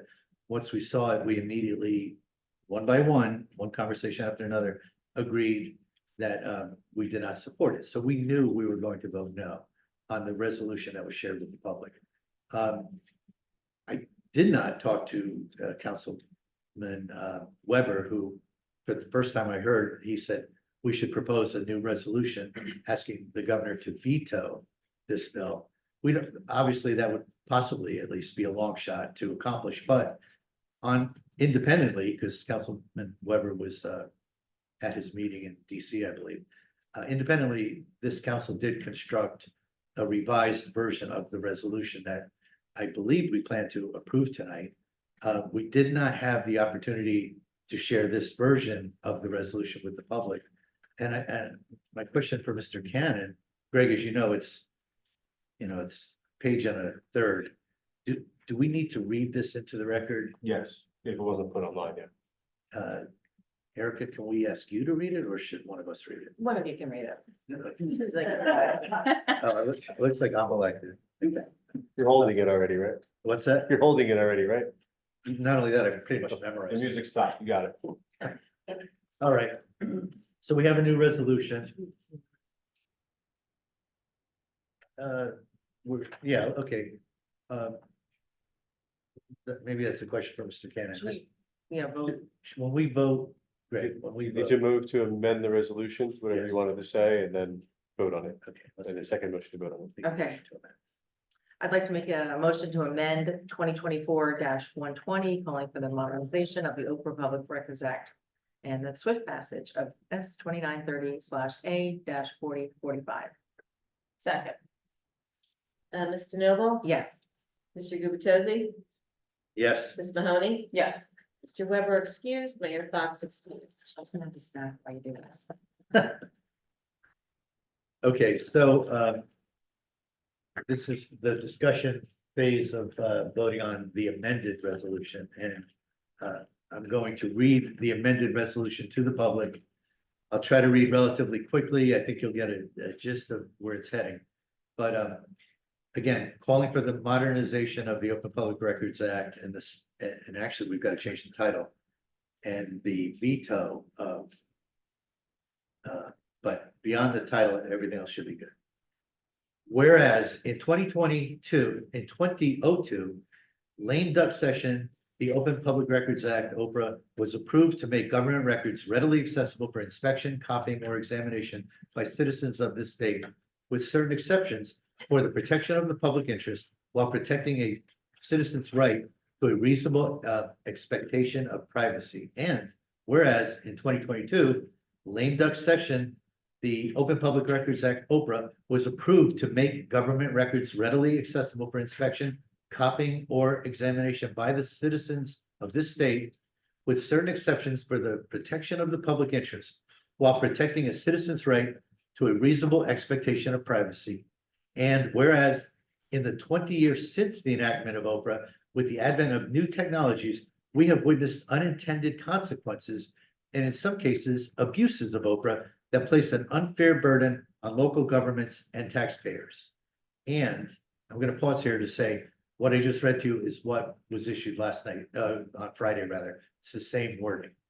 That's the introduction to this current state. You'll begin now to hear significant edits. And whereas we believe certain reforms are needed to address some of these unintended consequences and to create a more efficient and effective process that can ease the increasing burden on municipal staffs and budgets created by volume requesters, eliminate anonymous requesters, minimize exorbitant attorney's fees, and curtail the use of OPRA by outside businesses and interests who abuse OPRA for commercial profit. And whereas, despite its flaws, current OPRA regulations provide invaluable transparency rights and protections to our residents, which are the foundation of strong and efficient democracy, and assures that their government is fair, efficient, and working for the greater good. And whereas the approved bill S 2930/A-4045 would create unreasonable barriers for residents and journalists to access information that can uncover improper activity and wrongdoing in government. And whereas Bill S 2930/A-4045 allows government entities to sue OPRA requesters who they believe are abusing OPRA, and its intimidating effect will likely serve to deny people access to public records through fear of litigation. And whereas Bill S 2930/A-4045 is expected to cost New Jersey taxpayers $10 million to implement and will add significant annual increases in salaries for the Government Records Council. Now therefore be it resolved, the governing body of the Borough of Bradley Beach in the County of Monmouth respectfully request New Jersey Governor Phil Murphy to exercise his authority to veto Bill S 2930/A hyphen 45405, sorry, 4045, and be it further resolved as local leaders, we reaffirm our support and commitment to open and transparent government and public access to records. And we believe that Bill S 2930/A 4045 will serve to erode the public's trust in government. And be it further resolved that a copy of this resolution be forwarded to Senate President Scutari, Assembly Speaker Coughlin, Senator Vin Gopal, Assemblywoman Margie Donlin, Assemblywoman Luann Peterpaul, Governor Murphy, and the New Jersey League of Municipalities.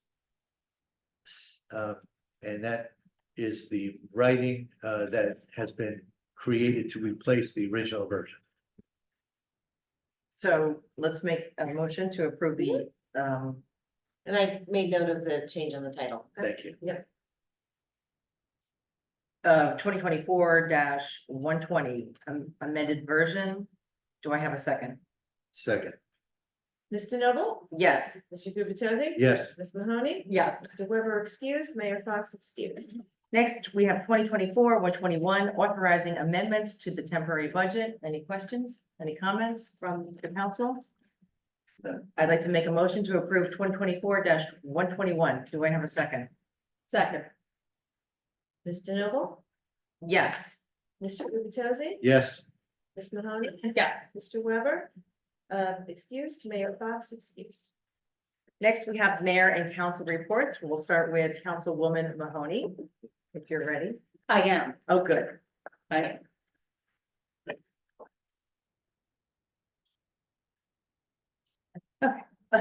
Anytime you're ready. Anytime I'm ready. Yes. Okay.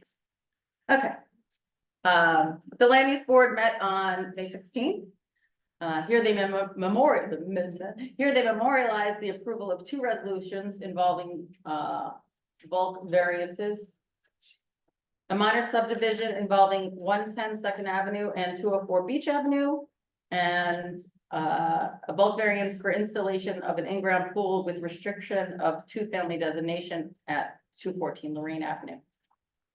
Also heard and approved unanimously that night were use and bulk variances for the proposed conversion of existing bed and breakfast into a single-family dwelling at 900 Ocean Avenue.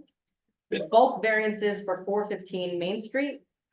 A bulk variance for 110 Main Street. The committee will hold their next meeting on June 20th. And the Environmental Commission will meet on June 3rd. That's all I have. That's great. Well, thank you very much.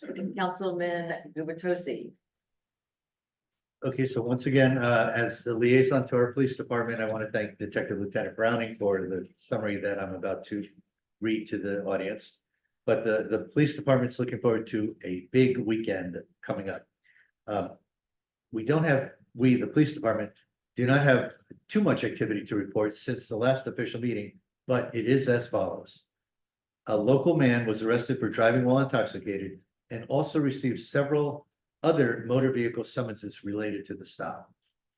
Police located a wanted person from Wall Township who had previously shoplifted from a store in their jurisdiction. She was turned over to that agency for processing. In the spirit of shared services, we, the police department, deployed one of our K-9 officers to the Belmar Seafood Festival this past weekend to provide safety and security sweeps. We also arrested two subjects on active contempt of court warrants.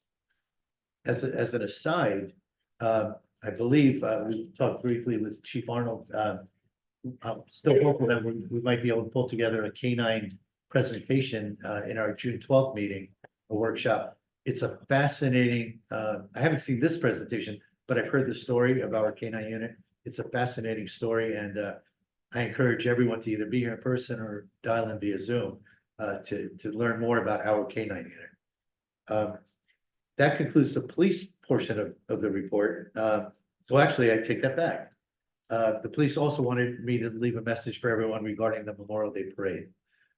All Bradley Beach residents and visitors, please be aware that this Saturday, May 25th, so Saturday is the parade, not Monday. Saturday, May 25th, the annual Bradley Beach Memorial Day Parade will take place on Ocean Avenue at 10 a.m., Saturday, 10 a.m. During this time period, there will be no parking permitted on Ocean Avenue from 7 a.m. until 11 a.m. There will also be no parking permitted on Bradley Boulevard and the 100 block of Evergreen Avenue from 7 a.m. until 11 a.m. Thank you from the police. Thank you for your anticipated cooperation and understanding, and we hope to see you there. A few more comments. We do have, I hope Acting Mayor DeNoble will make a broader references, but just while I'm talking about the Memorial Day weekend, I just want to remind everyone, we also do have a ceremony at Riley Park on Memorial Day, Monday. That should run 11 a.m. to 12:30 p.m. at Riley Park. A comment I want to make is regarding our fallen heroes efforts to enhance our Memorial Day celebrations in the future.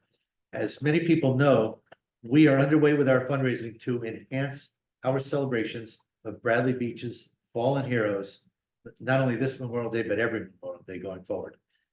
William Duffy from Brig is a wonderful resource who has been advising me and the borough in our planning. He has spent untold hours researching fallen heroes for many municipalities and is a wealth of information related to approaches and best practices. Mayor Fox has agreed to allow Mr. Duffy to work with a few of our local veterans, veteran volunteers, all of whom are well known in our community.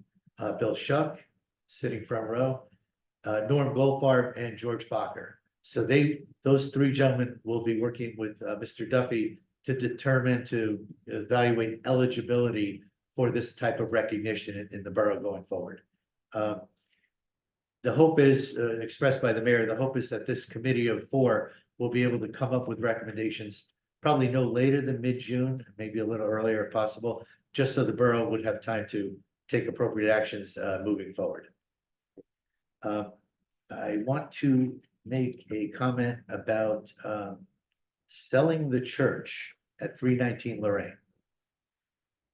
I'm told that a few signs have popped up on lawns in town saying something to the effect of, keep your promise, sell the church.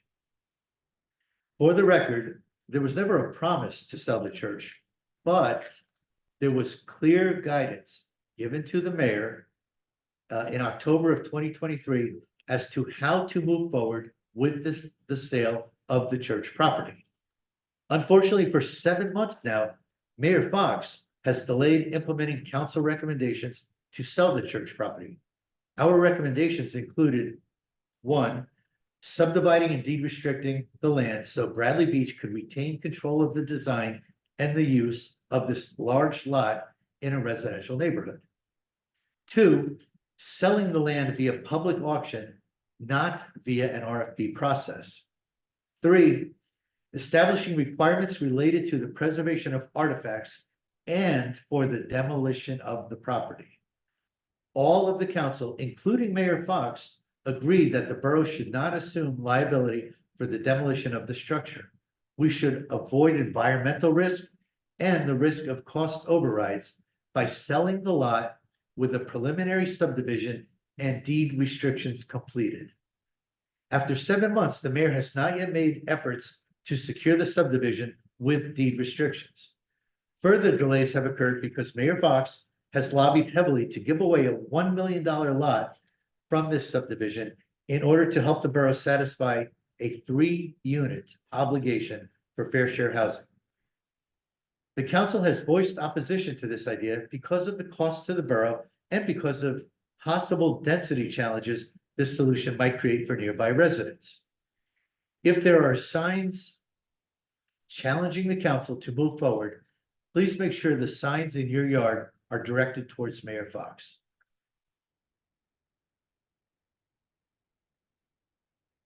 you can handle that after. I'm Got it. still doing my comments. Oh, great. I'm sorry. Acting mayor. I'm sorry. I have a question. Okay, no, I think that's fine. Okay. I'd like to make a comment about Local 152. I try to make a comment every council meeting about Local 152. My heart goes out to this union who have been working for almost a year and a half without a contract. These are conscientious, hardworking employees appreciated by residents all over the borough. And yet negotiations drag on, as I said at the last council meeting, with no end in sight. Again, and I will try to say this at every meeting until it is resolved. The council has very little understanding as to what the challenges are in these negotiations. We are told there are impasses, but when we ask for financial estimates regarding the impact of these impasse issues, we receive nothing.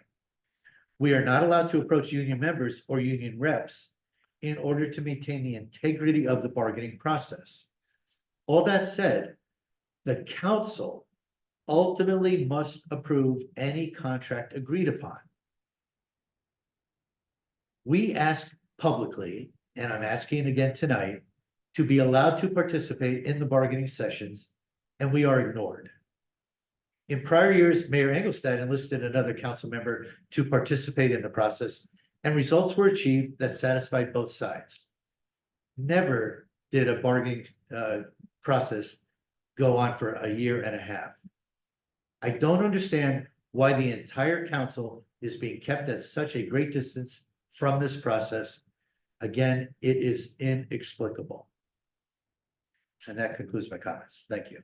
Oh, no, I'm sorry. Oh, so. I have one little blurb on Sylvan Lake, sorry. Sylvan Lake liaison. The Sylvan Lake Commission has invited the Avon by the Sea Environmental Commission and the Bradley Beach Environmental Commission to join their meeting on June 19th at 7 p.m. at the Biazzi Center here in Bradley. The Sylvan Lake Commission is continuing to explore opportunities to restore the health of Sylvan Lake, which will likely include dredging of the lake. Some funding has recently been made available and secured, and other efforts are underway to secure more federal government funding. The public is always invited to attend the commission meetings. So if anyone is interested in attending this particular meeting, please remember the date, Wednesday, June 17th at 7 p.m. here at the Biazzi Center. Now I conclude my comments. Thank Okay, you. wonderful. Thank you, Councilman Gubertuzzi. Did Mayor Fox send any comments into you? There should have been something on the dais for you. Okay. Would you like me to read? Or? Yeah, if you wouldn't mind, that'd be Okay, wonderful. so Thank Mayor you. Fox had some comments for the public this evening because he was unable to be here. He said his apologies for his absence tonight. A family matter has occurred. He'd like to wish everyone a great Memorial Day weekend and kick off to the summer of 2024. He asked everyone to enjoy the parade on Saturday morning at 10 a.m. on Ocean Avenue and enjoy the vendors on the promenade.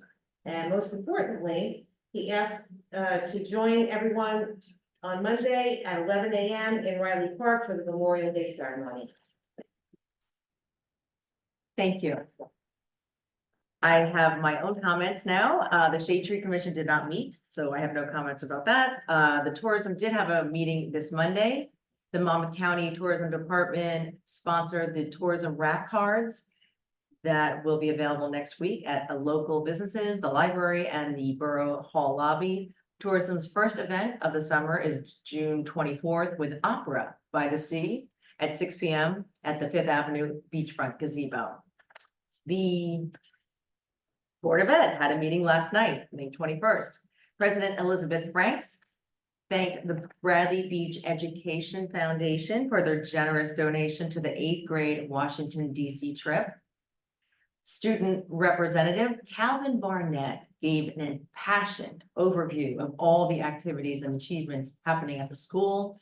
Congratulations to Marjorie Zaccaro for 27 years at Bradley Beach Elementary. We wish her well in her retirement. And the board also thanked board member Dominic Carrera. I added another Carrera. Okay, as he steps down from the Board of Ed and resumes are now being accepted for the Board of Ed. I do want to follow up with 319 Lorraine. It has been very frustrating. I presented this, the council and I presented this idea of doing the 4 lots of subdivision, getting it presented to the land use board and moving forward with this. And it's been a long process and nothing has happened since October. And I recently had an email where it wasn't 4 lots anymore, it was 3 lots. And I said, oh, please don't contact CME and make a sketch plot of this because it should stay 4 lots. These are all conforming lots, about one's over 7,500 square feet. But then there was a new sketch plat made with 3 lots.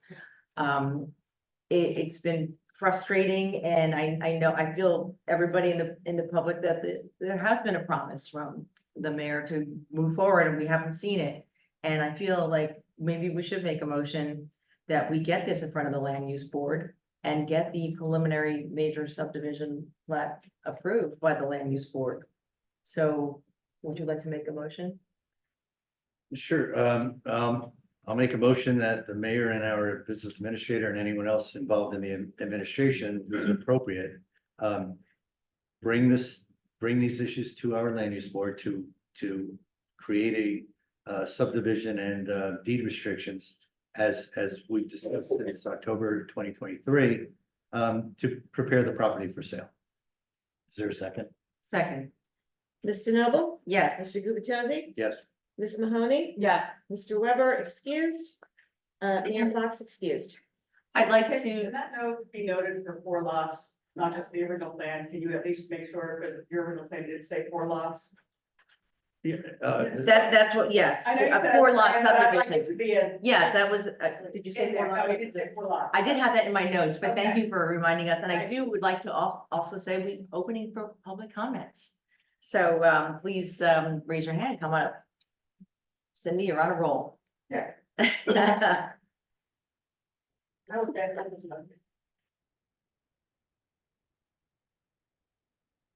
Cindy Lucantis, 18 Fourth Ave. Thank you for bringing up that topic. It was one of the concerns I had. Because I know, unfortunately, it being an election year, you know, this is going to obviously be played as some type of an issue. And the issue really lies that Mayor Fox has done nothing for 4 years. He railroaded the referendum. We all knew he did.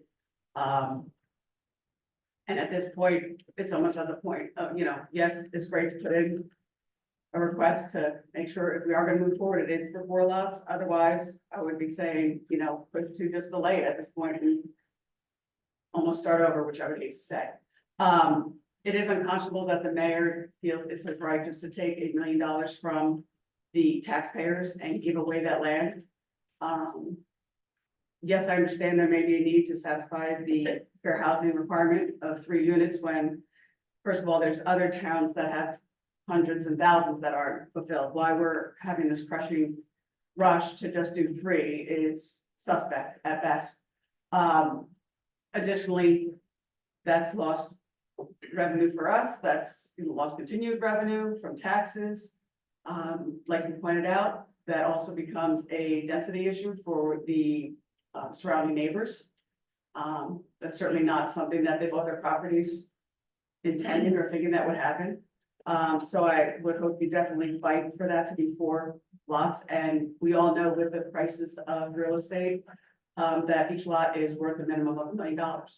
So that is certainly something money that we can use in our coffers for Bradley Beach, since money seems to go missing very quickly here. Additionally, singling out but not singling out Mr. Margot, it's unfortunate that she has gotten up and left during the meeting. I would hope that that is noted formally in the minutes. I almost at this point question, why did she even attend our meetings? There's a 0 ad. And there's really no reason for it. If we're not gonna get answers and it's just gonna be comments, then let's move this meeting along and, you know, streamline where we can, and there's really no reason to have her here. Certainly don't want her to feel uncomfortable, certainly don't want her to feel that she's ever under attack. But like I said, it's a 0 value add, so maybe we just, you know, disperse it back and not have to deal with it any longer. We deserve better than that. Again, knowing it is going to become an election year, I hope a lot of people are willing to step up and really fight for this town. You know, we have to believe that the good guys win in the end. And I hope everybody will remind themselves of everything that our mayor has failed to provide us. While trying to, of course, blame the council when the council is our legislative body, not the administrative. So let's, you know, hold those accountable where we need to. And I think you guys are doing a great job. Thank you. Appreciate it. So, thank you for your comments. Actually, we'll go with Mr. Shisias. Yes.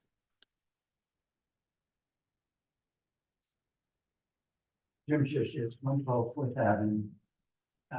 In the event that you have not checked your emails recently, I'm pleased to report that Rick Bartholomew and I, as requested,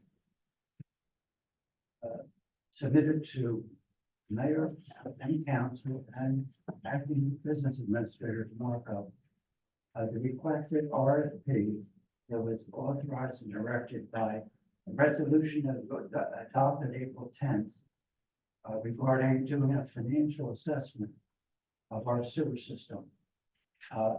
This is a pretty substantial job to do this, but it was our commitment to follow through with that. And now it's in your hands. What's, I think, exciting to me is that through this financial assessment, it will present an opportunity for the governing body to explore the potential to provide sewer service more cost effectively. It may turn out that what it says is we should not sell the sewer system, and that's fine. But doing this RFP, having a financial assessment shortcuts the process. We will know upfront whether it makes sense or not. If it does, then it can proceed to the next step. And in that regard, Rick Bartholomew and I are, as volunteer residents with a lot of knowledge and experience, very willing and able to participate, however it's determined we can add value. As volunteers, we would be pleased to do that. The other is with respect to matters that relate to the budget and how this would play into that. I know it's sensitive, just attending these meetings. Money to pay for this financial assessment that would be for the financial advisor that would be hired should not come out of the municipal budget, but rather should be from the sewer fund, which, as far as I know, probably has about $1.8 million in surplus. So considering this is for the purpose of evaluating the sewer system, the money should come from that sewer fund, not from the municipal budget. Thank you. Can we add this to the next meeting? Please discuss it. Sure. Okay.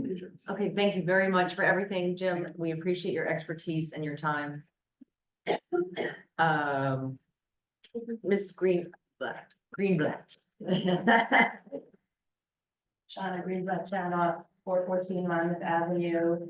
I'm going to echo what Council Gubitosi and Council DeNoble, as well as Cindy had mentioned, but I'm going to speak as a resident. So I have a prepared statement about 319 Lorraine for the record. I noticed 2 lawn signs pop up out of the ground yesterday about the ongoing issue of 319 Lorraine, owned by the borough since 2020. One of the signs read, "Keep the promise, sell the church," and the other simply, "Sell 319 Lorraine." I have recently asked the mayor at multiple council meetings on updates for dispensation of the church. It is in the community's interest to sell off this property, recoup the return made on the purchase, take advantage of the increased value of the current real estate market, and get the tax ratables. The ball sits squarely in the court of the mayor and administration toward resolution. The mayor skewed the initial interest in using the complex for a community center in 2022 with a referendum to spend $10 million to refurbish the building, which we all know was voted down overwhelmingly. In early 2023, the mayor got cost estimates for demolition and sale. By mid-2023, he conducted an engineering RFP with council's input to help handle demolition and sale, but with no respect to the artifacts. Given this oversight and in the best interest of the residential neighborhood, council pushed back, advocated for a public auction with requirements for bidders, deeded subdivision of 4 lots, and the stipulation that the buyer manage the demolition. A public auction would likely garner competitive bids and enable the borough to get full market value on its property. However, the mayor and administration did not go forward with the land use board to implement the subdivision, nor did they move on a plan for public auction. Instead, the community was told that an RFP was being crafted, but so far that is not apparent. Concurrent to this was an idea floated by the mayor to sell one of the lots to a nonprofit, specifically Habitat for Humanity, at a below market rate and with a suggestion that one of the lots serve to satisfy the borough's affordable housing requirement. 2 assumptions can be made with this suggestion. First, it would presume a variance, and second, that the property would sell at below market rate. At the time this was discussed, many concerns were raised as to its impact on the single-family nature of the neighborhood, with Main Street regarded as a more appropriate location for fair share housing. Further, the argument can be made that the borough has not enforced the developers of multi-unit construction to take on the responsibility of providing fair share housing. The mayor's idea in having the borough utilize one of these lots for fair share housing is tantamount to putting it on the residents' shoulders. Is this what the community wants? So like those who post lawn signs, I ask the mayor, if we are going to sell, then let's sell. Let's get on with this. Let's make the best decision for the taxpaying residents of Bradley Beach. Work with council, hammer it out, listen to the community, and get on with this, Mr. Mayor. Thank you. Aye. Thank you. Thank you very much for your comments. Dr. McGuire. Dr. Tom McGuire, 610 Brennan Avenue. I just had a few questions. I hope we're answering questions tonight, having lovely. So I looked up the description of multiple municipalities in New Jersey about the role of the VA. And every single one of them, Tenafly, West Long Branch, all of them, they all say on it, must attend all public meetings and all council meetings. So I was just wondering if that is in our description somewhere. Do we know that? Do we have a description somewhere? Because I looked it up, I couldn't find it anywhere. Greg, do we know if we have a description? I don't know. Yeah, I looked at it and see it. Is there any way that, since you legislators, can we legislate something that will show the roles of VA, what their responsibilities are? And I hate legislating stuff like this. This just seems like should be normal, but I feel like we need to, because the last 3, 1, 2, 3, 4, 3, they barely ever left. So, and they also all answered questions. So that was my next question. Is there any way to legislate, which I again despise doing, but since we are getting this nowhere, is there any way to legislate a section on the agenda for questions, not just comments? Can we change the agenda to not just say comments, but questions also? And is there a way to put in the role of the VA such that they have to answer our questions, because I know she serves you guys in a lot of it, since borough council, and I did come up with a loophole if we can't do that. So we love loopholes here. So if she doesn't answer us, doesn't she have to answer you? So Ms. Shitsi has had some questions. If you then ask the same exact question, would she not have to answer it to you, and you are not responsible for hoovering? I think. I can't answer all your questions, Tom. Some of it we'll have to discuss with Mr. Cannon, but it was definitely, we all try to manage the questions. We all welcome questions, but we all acknowledge we don't always know the answers. I love and I don't know. Right. I'm good with and I don't know. I'm not good with go do something else and bother Erica. Give her some more work and give Mr. Bernstein more money. That's what that feels like. It's just and there's another challenge that all of you might not think about in the, you're all very appropriately asking questions that hopefully we can either answer immediately or follow up with you. But the council might not have one answer. Yeah. Why are you doing this?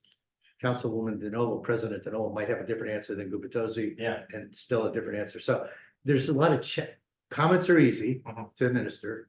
Questions are infinitely more challenging. Yeah. I don't think anyone here wants to avoid questions, but it's a 50-50 bet at best that we'll even be able to answer them. What I have advocated for and what I will continue to advocate for, and I imagine the council will agree, is to have a better process. Mhm. Because when we don't have answers, and that's legit, somebody says, we'll get back to you, we'll follow up. And I don't believe we consistently do that. We, No. the No, I administration. understand that. So we need to have a better process. Okay, so I'd really like you to look into the loophole about you asking all those questions that I think you asked, amazing questions. I want to know those answers too. And. Yes, that's about Oprah, and I just wanted to let everyone know too about the Oprah bill that you guys are talking about, that bill was. One of the key sponsors to that bill was the attorney that Larry Fox hired, which is Vicky Flynn. So she wants to take away our transparency, and that is who he actually hired. So we should to show everyone here who he's actually involved with. And the last thing is, I remember last year that there was a big announcement, and which I was happy about, is running for the Grand Marshal of the Memorial Day Parade. And I haven't heard anything about the Grand Marshal of the Memorial Day Parade this year. And I know that it was a big thing, it's a big deal to be named who it is. And I remember Larry made an announcement of it, and what's going on? I think the gentleman to your immediate right knows the answer. Oh, okay. I have it. I was going to get up from. All right, I just thought it would have been more appropriate for the mayor to put that in his announcement, not Mr. Shook, who is just the town. I'm the one that chooses. That would, that's great, but he's our mayor, you're not, so I didn't elect you. So, yeah, that was all, and thank you. Thank you for your comments, and hopefully we can get you some answers as well. Lucius.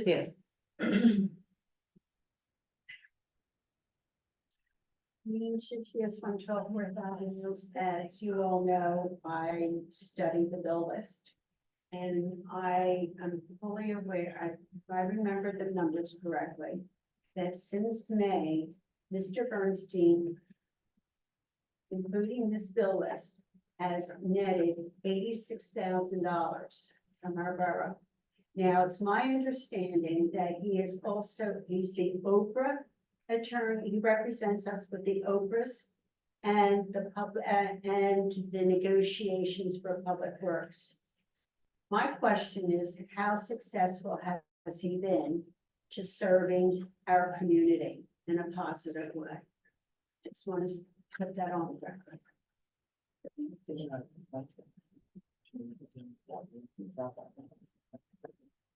Oh, Ms. Meadow.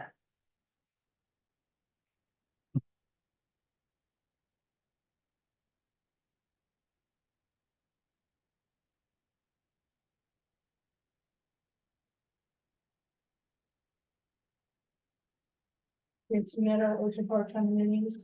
Thank you so much for announcing people representing our borough at this meeting. I also know that Mr. Shook is here and he's affiliated with the department, as is Mr. Nishankin. So I kind of add them to my list of people that are here. Point taken, thank you. No, thank you. My pleasure. Me too. So, I can't believe I'm gonna say this, but I so agree with Mr. Cannon. Because I think he understands and stated more eloquently what I've been stating, which is it all starts with the purchase order. Bill list is an after fact. We received services. It's kind of useless. So again, and I always say to you, you have to legislate. And like, Dr. Tom, I don't like to ask you because it seems ridiculous. But maybe that's our motto. We are ridiculous. And yes. Thank you for bringing up DPW, because I would say, like Mr. Cannon, they're in a holdover contract. And I wonder if they go to bed at night with their fingers crossed, because they do have a year more than he does. And I think many people would agree it's despicable. I just want to say that there was an incident with the road on Ocean Park Avenue. Might have been nice. I don't know what we use the website for, and I can't spend my 5 minutes on it tonight. But it would have been nice had that been posted on the Bradley Beach website. I don't know why we don't do things like that. But then let's get into Oprah and the borough. So I've said before, you got rid of the portal. I can't check. I cannot independently find out about the status of a neighbor's home and whether or not it's a registered rental. So I did an Oprah, I was told I had Oprah by the code department. I opened it in December. I was told there was no registration.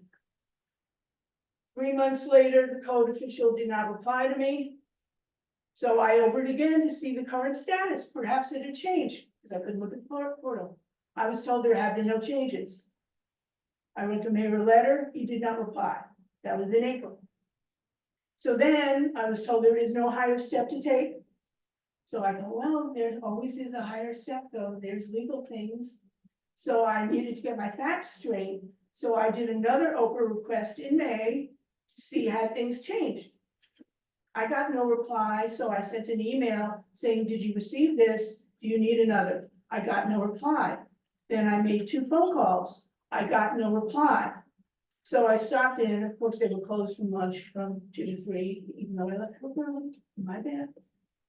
Went back Monday morning, and I was told that the request had been received, but it was sent to Borough Hall, who sent it to the attorney. Now, that's a problem on 2 levels. Which attorney? I found out the Oprah attorney. So now we're spending our money for something somebody can look up and say yes or no. But I was told it was sent there because I made repeated requests. Yes, I made 3 requests in 5 months to get current information that I could not obtain elsewhere. When I said, why did you not answer my email? I didn't know what to say, was the answer. Why did you return the phone calls? I didn't know what to say. So when you say you don't know, like, how can we cut that 3 point whatever increase? I say it's with salaries and personnel. Because from where I sit, very few of them do their work to high standards and with care. Why are we paying an Oprah attorney to have a yes or no? I'm not harassing. How would I find out if something's changed? I mean, there is a possibility that, because I don't see why it's so difficult to call a property owner and say, we understand you're renting it. These are our procedures. Please comply. You give them 30 days. And if not, there's gonna be fines or other steps. I'm sure it's all in a code somewhere. So, from where I sit, there are numerous people involved in this that did not do their job properly. And all I'm trying to do is have like my safety, peace of mind, which I'm not even gonna get into. The dogs on the beach, the bicyclers on the boardwalk, why the borough sign says it's a boardwalk, but the signs on the beach say it's a promenade. That's all, okay, that's not as directly related to my neighbor. And I'm sorry to use this time about my own personal thing. However, why can't we have a portal? Why is my neighbor's privacy trumping my privacy? No pun intended with that trump. Thank you. Ms. Meadow, you bring up a very good point. Remember, we had the SDL portal? Yes, It was wonderful. yes. It had all the information. You didn't have to offer anything. We need to bring that back. Yes, I've said it, I've asked it. I will bring it up with the And mayor. we need employees to do their job. If there's somebody, how do you not call somebody back? How do you not reply? This is a good, very good I mean, question. say, I didn't know what to say. Why don't you say, well, I sent it over to Borough Hall? Say the truth. The truth always wins. Well said, my friend. Thank you very much. Do we, one more, okay. Oh, Mr. Shuck. Oh, I didn't. Well, somebody else. Go ahead. Yes, William Shook, 110 Fifth Avenue, Bradley Beach. Just to let Mr. McGuire know, I've always announced the Grand Marshal, even with the previous administration, Mayor Ingolstadt, when he was mayor, I would announce it as well. And this year's Grand Marshal is Bruce Baker from Atlantic Lock. Everybody, I think, knows him. And he is the Grand Marshal as well as the guest speaker on Memorial Day on Monday at 11 o'clock in Riley Park. Great, Bill, thank you.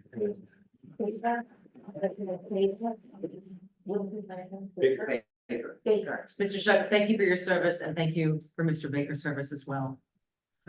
Ms. McGuire. Brigitte McGuire, 610 Friendly Ave. Regarding Mr. Bernstein, I'm sure the fiscal year isn't measured from May to May. I don't know when it is. But hearing he's at about 86,000, I'm thinking, oh, maybe 43 for Oprah, 43 for labor, right under the threshold, as we were told tonight. So maybe it's important for the council to try to get the details like Councilman Tosi was asking about it adding up, because it sounds like we're getting pretty close for Mr. Bernstein. And regarding why we're paying him so much money for negotiating DPW, dispatch, or personnel and clerical, I believe I have that list right. I try not to forget anybody because it's important. You know, there was a cry for help here from Nicole Browning, representing everybody from DPW, dispatch, or personnel and clerical, for the residents, to really stand up for them. And DPW gets usually some really positive shout outs on our community Facebook pages, but it's been radio silence since they've asked for help. So I'm just urging residents to please contact the mayor and strongly request that a contract gets done for them for last year. Because how do we even do a budget for this year when we don't even have a contract for them for last year? Salaries are one of our largest expenses in our budget. So that's just one of the minor but large pieces of why we can't even move forward in this year's budget. Regarding the church information we heard here tonight, it's so frustrating that we paid CME to sketch something up with only 3 lots. Back in October, I said this to Mayor Fox before, it was so refreshing at that meeting to actually come to a common ground about the deed restricted lots. He even said at the end of the meeting, you know, it was a positive perspective, and to have the 4 deeded lots, I don't even know if I'm saying this right, but you know what I mean, the 4 lots to sell this property. And then we were hit about RFPs. Meredith DeMarco told us about RFPs we were getting for this property, I want to say in maybe February. And residents had asked time and time again, what are these RFPs? What are they? What are they? And the mayor said, we promise we'll share them. And we kept asking, and we got nothing about these RFPs. So, I'm all for people displaying their signs, because I've got a few on my lawn. However, I pray that we do not go into this election season with this church dividing this town again. It was the largest poison we had in this community, and we just deserve so much better.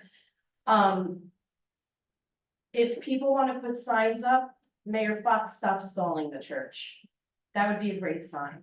Because we have been asking, you know, the people who come to these meetings have been asking for him to move forward. So I just wanted to put that on record that, you know, selling the church, keep the promise, I don't know what that means. I don't know who that is, who it's talking to, but I needed to put on record here where that stall is, like other people have done the same. But I would hate to see that this goes right into election season and it becomes another poison to the community, because we deserve much better than that. And I just wanted to reiterate, as I promised I would keep doing, not only has Mayor Fox been stalling this church property, Mayor Fox was also the same person who admitted last June, I think it was, that he moved money in and out of the tourism trust. Then come this year, he took Council President DeNoble off of tourism liaison and appointed himself. Like, this is who we're dealing with here time and time again. Under Mayor Fox's term, we had $434,000 of COVID funds that were given to us, and there's nowhere to be found, as well as $1 million from the 2022 audit. So I just wanted to get that back on record. Thank you. Thank you very much. Mr. Cohen. Thomas J. Cohen, 612 Third Avenue. I want to thank you for your revisions on the resolution for Oprah. And I do want to point out that Oprah has worked here in the borough of Bradley Beach, because the Oprah requests exposed the sham of the Lobster Fest in terms of the taxes that weren't, tax documents weren't being submitted, liquor licenses were being acquired with improper information and not truthful information. That was from Oprah. It also exposed Mayor Fox attempting to sell the sewer system and also taking meetings with developers to sell the DPW. That would have never been exposed without Oprah. And that's why they want to get rid of them. And it's really quite embarrassing, but thank you for standing up. The other thing that I want to say, could we have the record reflect that Mr. Marco left at 8? I already wrote it down. Okay. Thank you very much. So those are a couple items, but the budget is another thing. We have a house fire, a financial house fire, and we have a CFO for 10 hours. This is the biggest problem we have. We can't track money. Nobody can answer anything. Hire a CFO for $150,000, have them at these meetings, have them in this building every day, because the house is gonna be gone. I mean, it really is, and the oversight is really quite embarrassing. I do want to tell a story about why I love the open public bidding process for the church property. In the middle 90s, Belmar had a lot that they acquired through tax foreclosure. It had an old rooming house on it. They tore it down. They put it out for bid, minimum bid 80,000. Nobody bid. I happened to read about it in the CoStar. I had a client looking for a lot. I called Mayor Pringle and I said, Mayor Pringle, you didn't sell that lot. Would you mind putting it up for auction? He said, TJ, I'd love to. So they put it up for auction. My clients come in, they put their $10,000 check down. Turn around, 6 other people put $10,000 checks down. My client bids it up to 92,000. It sells for over 100,000. Ken comes over to me at the end of the meeting. Thanks so much, DJ. Appreciate you helping out, Bill. So that can happen here in the borough. Historically, that's the fair and open, honest way to do it. Let people come in, write their check, come in and bid. I bid this, bid that. Let's make some money for the borough of Bradley Beach residents. That 13.2% increase last year. Thank you very much. Thank you very much. Any other comments? Zoom? No. Just a quick reminder that the parade is this Saturday at 10 a.m. and the Memorial Day ceremony will be at Riley Park at 11 a.m. And we will be honoring the men and women who died while serving in the U.S. military. We are the home of the free because of the brave. Thank you, everyone, for being here tonight. Have a wonderful evening and good night. I'd like to make a motion that we close this meeting. Second. All in favor? Aye. Have a great Memorial Day weekend, everybody.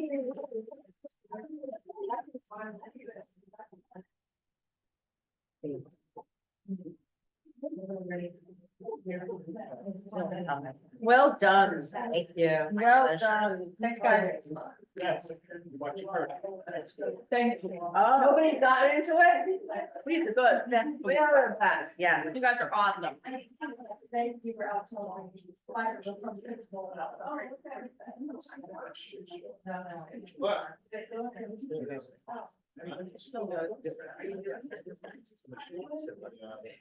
What's that?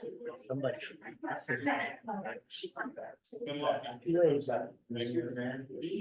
It's with it. I didn't want to avoid you.